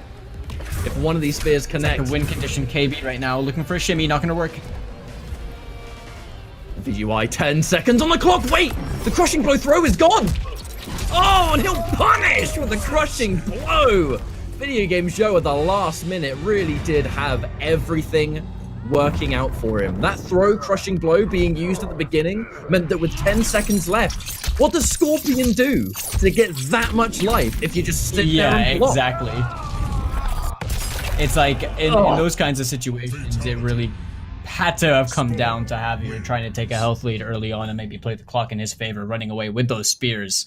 But ultimately, VGY staying as composed as ever. But I also want to give a shout outs to MK Javier as well for honestly just playing really superb and playing really well. To get that close to eliminating VGY in tournament is no easy feat in and of itself. And, you know, I'm sure that we'll be seeing his name come up way more again in the future. I'm quite sure he was also in the previous week's top 8, if memory serves me correctly, the previous event. But Grand Finals is set. He's no stranger. No stranger to top 8 placings in both Pro Competition and even the Open Series, remember? PS4 tournaments covering a wide variety of different programs, and the Open Series is somewhere that Javier is a rather regular name, you know, so quite right to point it out, Falcon. Good games in our Grand Finals now, the Battle of the Brothers. Losers bracket, though, so again, quickly as we jump in, just remind people what the double elimination format involves.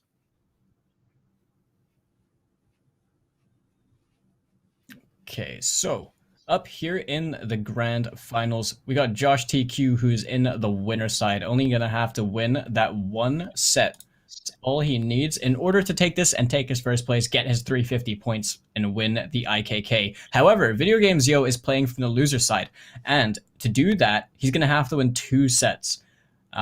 Anyone who already, you know, watches standard fighting game tournaments and stuff, this is exactly the same format, the same double elimination format. But VGY is going to have to win 2 sets. He has to reset the bracket first in a first to 3, and then he has to do the same thing again in order to actually win the tournament. So he is given the chance at being able to win, despite the fact that, you know, you do go down into the losers. But Josh has it pretty much easier. If they're trading game for game, ultimately it's favorable for Josh because he only needs to win the 1 set. So as we go into our Grand Finals and while we load things up, I'd like to take this opportunity once more to shout out and thank the official audio partner of the MK11 Pro Competition, Astro Gaming. All of the caster audio that you see here, and even down to this really sick Mortal Kombat panels that we got from Final Combat, you know, during last year, which already feels like an absolute age ago.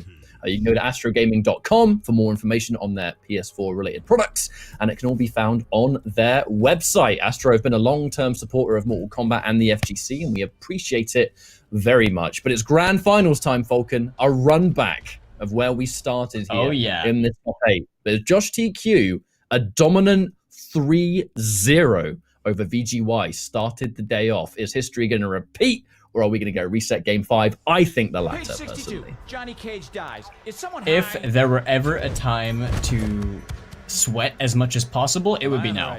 Because this is the biggest, the biggest display of player-based matchup in the entire top 8 is these guys playing against each other.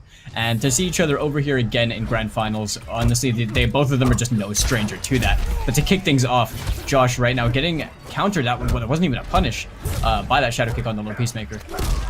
It's definitely a message being sent. It's not going to punish you, but if you think you can just move around to your heart's content after doing it, you've got another thing coming. And there's a reason that was done immediately. Now look, already, he's dashing in after blocking it. He knows. I mean, look, who knows you competitively better than your main training partner? Like, come on now.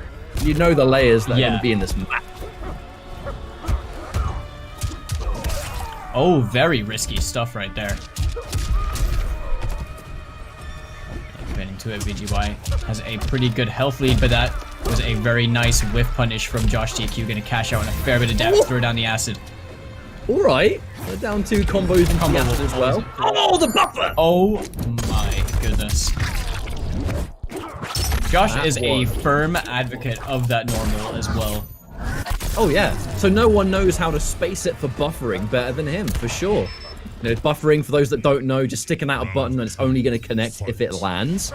So you basically just input the special or whatever it is just in case it reaches, and when it does, bam, the button comes out. Now there's more to it than that, but that's the TLDR. Very high level technique, but effective at this level of play. Definitely. Oh, right here. Right now. Josh, you know, he's got the health lead now. The acid did a little bit of work for him, but hitting those 2 force balls, presumably doesn't really want his back in the corner right now, dealing with Johnny. Trying to fight his way out. There's that immediate push forward. There's corner pressure right now belonging to Cage, but all it takes is one good button. Maybe a slide, perhaps. Josh TQ able to side switch, and he will do with a command grab this time. Now, Video Games Yo, full resources, both bars. Josh TQ playing this ranged game. The objective here is just to get rid of those bullets. We want that launching, crushing blow for the bigger damage. And there's the break. Last chance to do it in this round for him. Can he land an opening? Oh, never mind. Can't break this. Yeah, VGY getting a fair bit of damage over there, 25%, but the pickup to confirm into the round win. That was very, very clean from Video Games Yo. As we approach into the final round in game number 1 of this grand finals. There's that immediate low just in case, the pushback. Looking for a forward 3, just out of range now. Video Games Show really taking us coast to coast, to be honest, as now the corner pressure continues. This time, VGY pushing it forward again. Empty jump low just in case, gives himself a little bit of a turn steal. The low, but pushback's not going to do much when your back's to the corner, is it? Very true catch up, and right now, yeah, the floss block on that 4-3-2. Didn't have meter drop to it though. Had to just let it rock. And he has to eat a grab for his troubles. Staggers again. Speaking of one throw at a time. At least Josh is not in the corner. This is honestly just a better space for him to work with the forward 4 boot. He's gonna go for it again. Yeah, VGY being wise to it.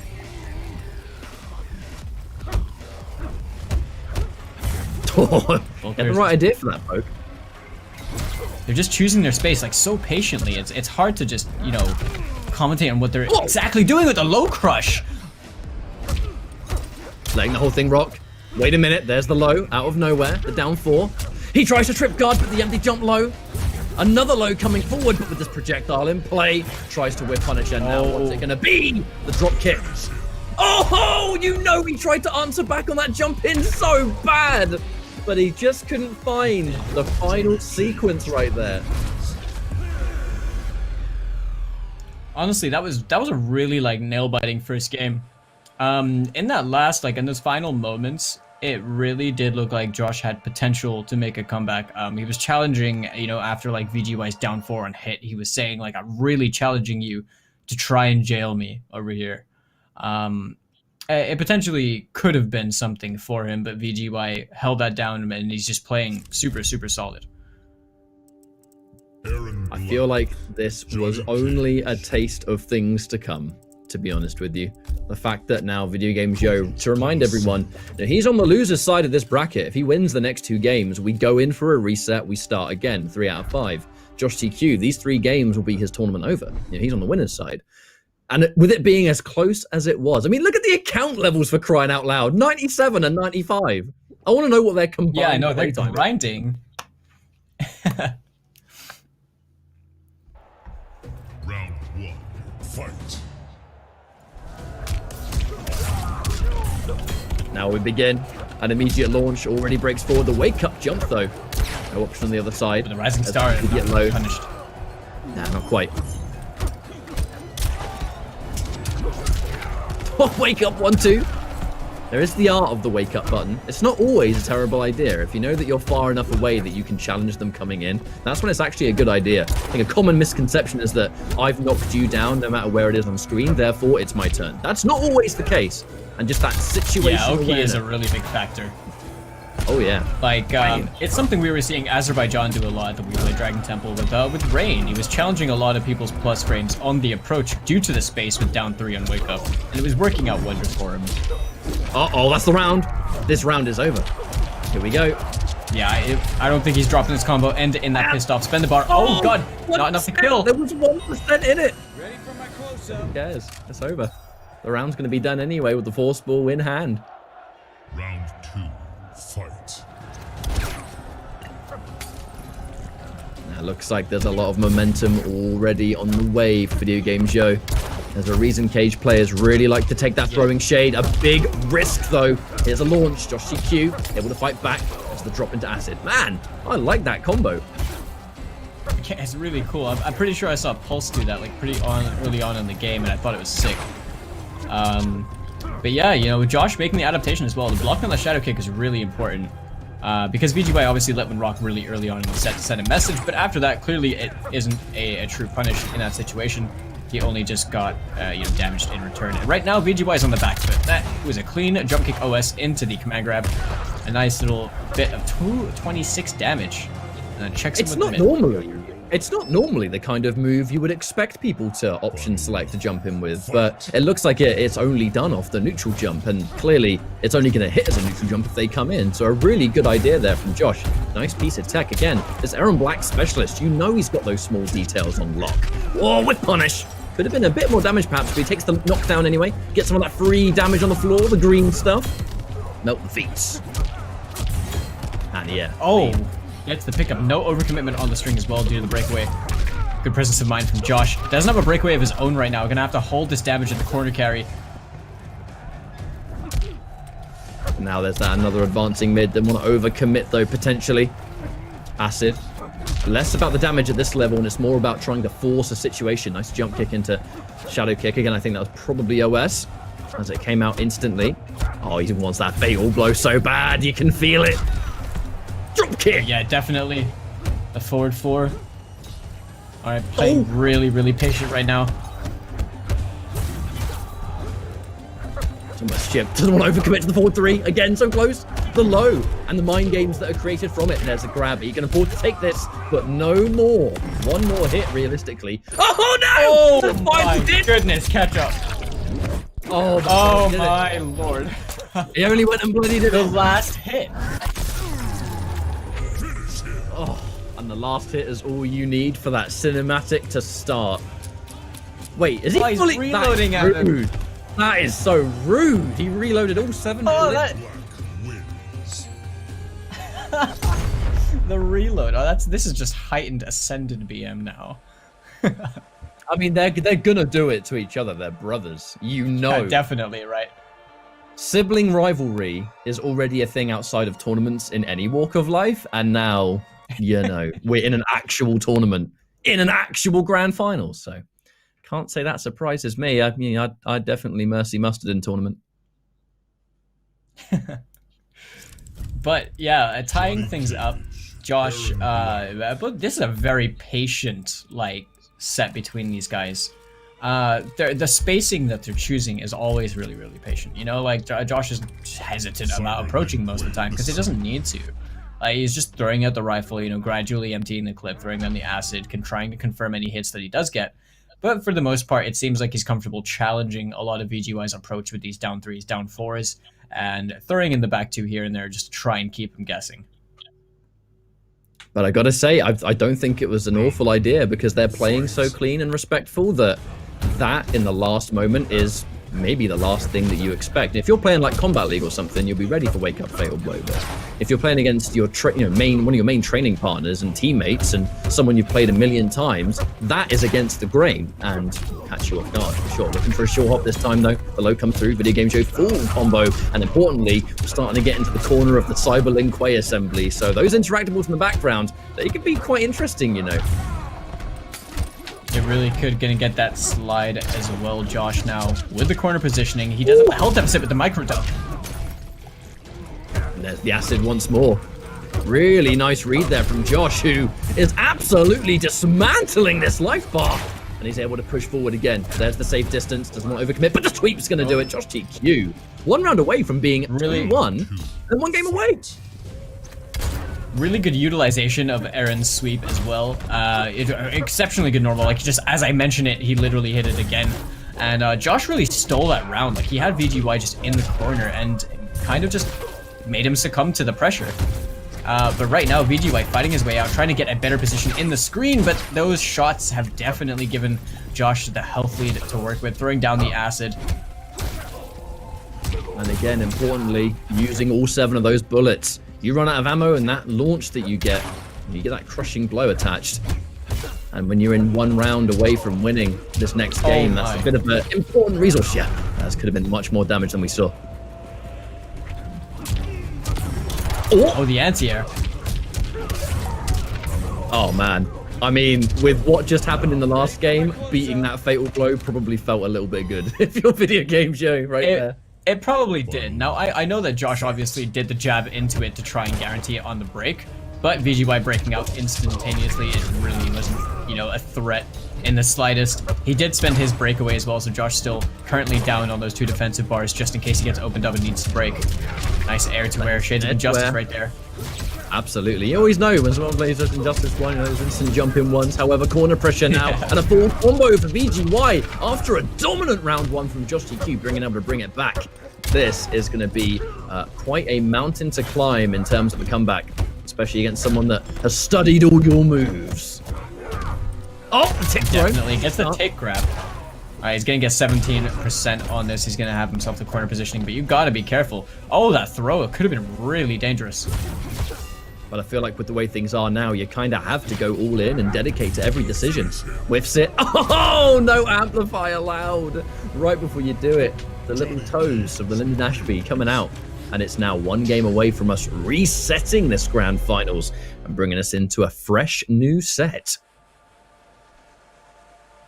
Yeah, you know, Josh has been playing well, but he was doing really well in that first round. VGY really turned it completely on its head for the next 2 rounds straight, pretty much. And it's crazy because VGY just sort of, you know, bursts. He just like bursts through this cage almost. It's like even when you back him into a corner, he just fights his way out much harder. And obviously, you know, when you're playing this kind of player matchup and stuff like that, it's you just already intrinsically know what your brother's bound to do. You know any habits that he might have. But the same could be said vice versa about Josh knowing VGY's playstyle and stuff as well. And I feel like now, as we're in this situation, video game show, you can sense that bracket reset. And if the reset happens, who knows if we're even going to stick with these characters. You never know. We saw Josh TQ in the winners finals go to the Scarlet to get the job done. But as we now go fresh in, that command grab, that does a lot of damage for an amplified command grab on its own. You know, Kotal Khan are often talked about for command grabs, but Aaron Black's one not too shabby as it even picks up as well, as we can clearly see. Good damage again. There's the explosion. And a solid round 1 start here for Josh. It's 220 damage on the table right there. Gonna check with the force balls, Josh. Moving in and sweeping with the anti-air straight away from VGY on that wake up, not letting that crossover work at all. Oh, lets the whole string whiff. That is definitely, you're going to try and whiff punish this, and I'm just prepared for it. It is that next layer. Look at that wave dash movement from Video Game Show. This guy, he makes it look like art flying across the screen. Big launch, though. VGY going to hold that damage and contest, but this is going to do an absolute ton. And he's able to push his way out of the acid, but now a lot of work. And he has to be careful now, because Josh, all he has to do is just throw acid on the floor. Never mind, sweep. Another sweep. Trip guard. Video games. I like the idea to sweep him again over there, to be honest. It's like off the jump ins and stuff. Johnny's jump in too is really good, but you know, it's not too hard to consistently low profile that as well. Looking for the corner position now. Yeah, the important thing isn't really having your opponent fully back to the wall, just having them kind of restricted, really, especially Cage, right? You ain't got to teleport or anything. Josh has barely gotten a hit on VGY so far, and all this damage has pretty much just come from chip and damage over time from the acid. Oh, counter hit! Down half the health bar. And now he's going to be straight into the damage again. So much of it is ticking down here, Falcon. Staggering that forward 3, doesn't want to overcommit, does not want to give any kind of flawless block window, even though VGY doesn't have the defensive bar, but this is looking pretty good right now for Josh. Oh no, put your foot away, Johnny Cage. Put your foot back. Okay, max damage incoming. Oh, the late break to challenge the Rising Star. Oh, so brilliant stuff. That is what we call presence of mind. And honestly, like, just knowing that he was gonna end in the Rising Star because he ended in the 1-2-1, he was not gonna get the pissed off ender, it was really kind of at that point VGY didn't really feel too much risk, right? But even then, it wasn't even the amplified Rising Star. It was just the normal one, which is usually pretty quick on recovery, but Josh challenging it straight away with that wake up down 1 now puts himself into a solid position to try and win grand finals over here, but VGY is still going to have to win this game and win another set. And here we are. We're in that eternal position. One of the most exciting moments in the grand finals, I think. One game away from either the tournament being over and Josh GQ moving on. Getting that first place, or Video Games Yo, the run back is halfway done. If he wins this next game, we're resetting. We're going back into a 3 out of 5. Only the first half comes to a close. And it looks like so far things are going pretty well. Want to thank everyone for tuning in. This has been a really fun day of Mortal Kombat, whether it was Oceanic, whether it was the different EUs. And it's been a really fun one. Okay, right. Potentially in a very make or break situation for both players, potentially. Over here, the forward check.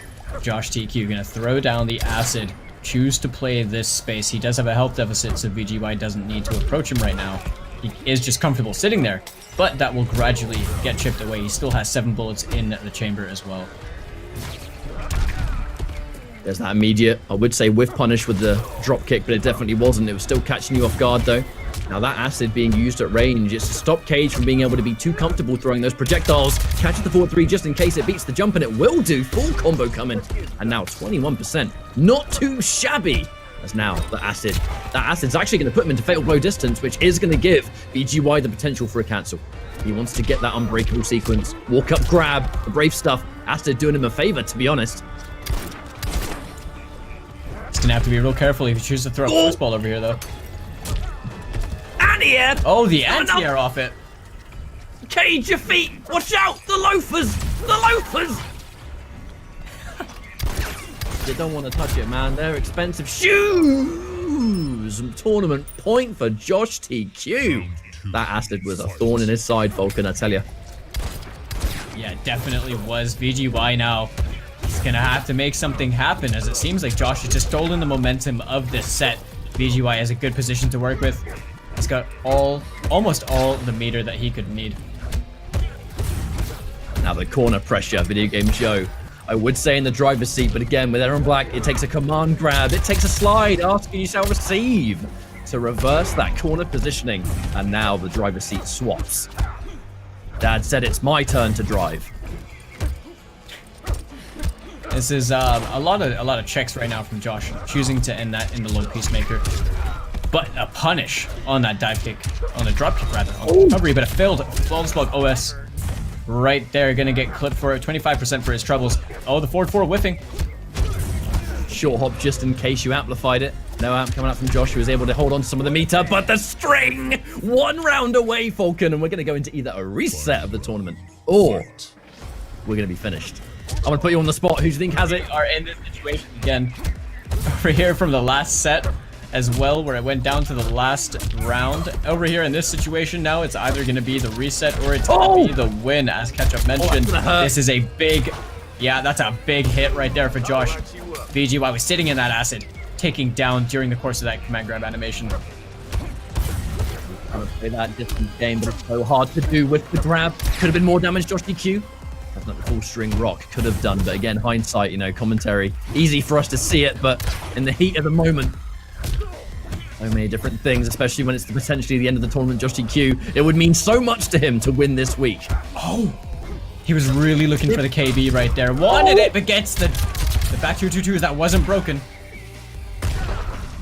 Right, VGY now. 1 hit. Oh, the drop kick doesn't work. He's looking for a big finish. Oh, God. Someone needs to clip that.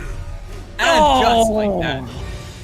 The forbidden crushing blow landed, but ultimately, Falcon, the tournament still goes to Josh DQ, who I think is going to feel like $1 million after getting a win like that. I know that the last tournament he entered a month ago was a bit disastrous for him. Unfortunate circumstances kept him from reaching the later stages. No need to go into it. It's completely irrelevant now because he got his win today. And I know he is going to feel pretty damn good about that. That he double eliminated VGY. I don't I recall know, right? the last time he actually did that, because VGY is Josh's tournament demon. There's no two ways about it. He knows him inside now. He knows how to counterpick him, how to counterplay him, and everything like that. So for something like this to happen, obviously shoutouts to VGY for being an incredibly solid player through and through, but Josh is the one that came out victorious, and I think this is a really good pivotal moment for his character development arc, so to speak. Yeah. I definitely agree with you, because Josh is a player that has, I remember seeing him, his first ever tournament, Hyper Combo Unchained, was one of our own tournaments that we run here in Leicester. And there was always, he was kind of the talk of the town, because everyone's like, wait, VGY has a brother that plays and he's good as well. And that was kind of it for a while, while Josh is kind of silently grinding, everyone's like, wait a minute, this Josh guy's actually pretty good. It's not just someone that, helps VGY prepare for tournaments. This player has been able to craft their own name in the MK11 history books, and for good reason. One of the best, if not the best, Iron Blacks out there right now, and has been for a long time. The grind continues, and I'm so glad to see that the talent does indeed run in the family, and I don't think it's going to be the last time we see him in grand finals, to be honest. Definitely not. I think that there is a long, success-filled road for this dude if he continues to keep up the grind, keep playing, and everything like that. And by the time, we do have things like offlines back and such as well, I would love to see how he continues to stack up against the, basically just the top caliber of players, because we've only seen players like himself, like VGY and stuff, consistently do well and improve over the course of just being online based, primarily in the world, for having the year effectively taken away with offlines. So these guys have just been, putting on an absolute show, made a statement. They were also in your Massive Strike finals, were they the grand finals over there? These brothers have definitely been making waves over here in EU, but that has been all from us about that. Catch up, anything final to add over here on the broadcast before we send it off for the night? Well, before we do, I'd like to take this final opportunity tonight to thank and shout out PS4 Tournaments, the one-stop shop for competitive Mortal Kombat 11. You can get involved in both the MK11 Pro Competition and the MK11 Open Series, which is NA and EU, the Open Series, every single week. Compete.playstation.com. Everything you need to know for competing in online MK11 can be found on the website, and other games too. PlayStation have done a lot for supporting games last year, and still this year, Mortal Kombat, they have given a tremendous amount of support to.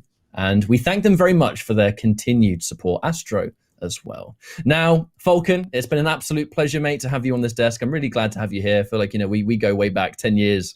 MK9 is what got us to meet each other, and now here we are 10 years later, dude. And even then, MK9's almost 10 years old, by the way, as we go into spring. But that is all we have time for. Thank you all so much for tuning in and watching, the hard-working production team behind the scenes to make these broadcasts possible, the players for sticking it out and giving it their absolute GGs. And, not long to wait until the next one, whether it's North America or other territories. We'll see you there. Same time, same place. My name is Ketchup, joined by Falcon and Mustard, who is off stream, but we love him too. Thank you, much love, and good night.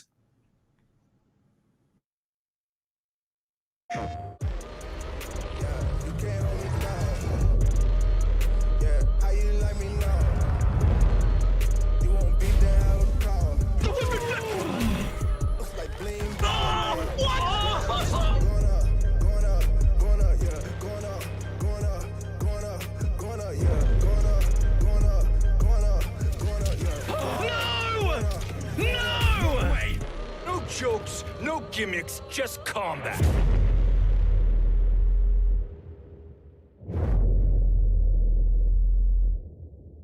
PlayStation. Looking for attention, I don't need the extra tension, cause I'm in the fourth dimension, trapeze high in suspension. Now don't bother with the haters, cause they all be imitators. Real life manipulators, get it back up and see you later. I like me for me, I'ma be what I'ma be. I like me for me, I am who I wanna be. Na na na na na na na na na. Gotta prove it to myself and nobody else. Gotta prove it to myself and nobody else.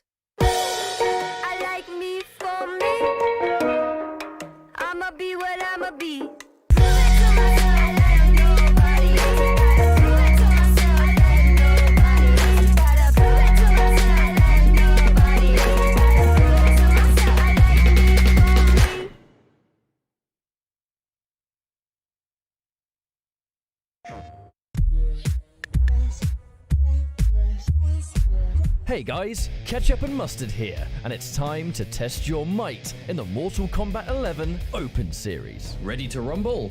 Power on your PlayStation and head to the Events app. Filter by type and select a convenient date and time. Boot up MK11 and locate the PS4 Tournaments menu option. Click it to visit a familiar place, the Console Events tab. Sign up and prepare to play. Once registered, you can view your tournament details and check-in time. A notification will remind you to tighten your black belt and get over here for your match. Continue combat in the open qualifiers to close in on the competition. Thank you for watching, and we'll see you in the tournaments.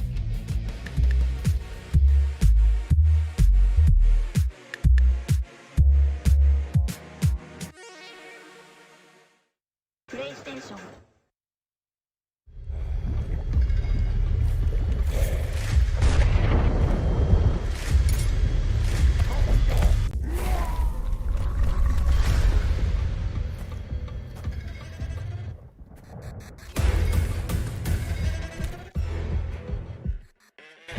Who are you? I'm your worst nightmare.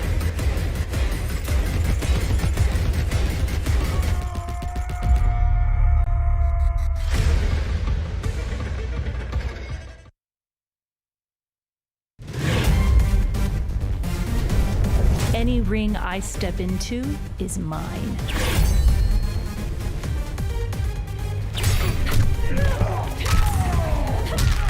End of the line. Then this fight is now personal.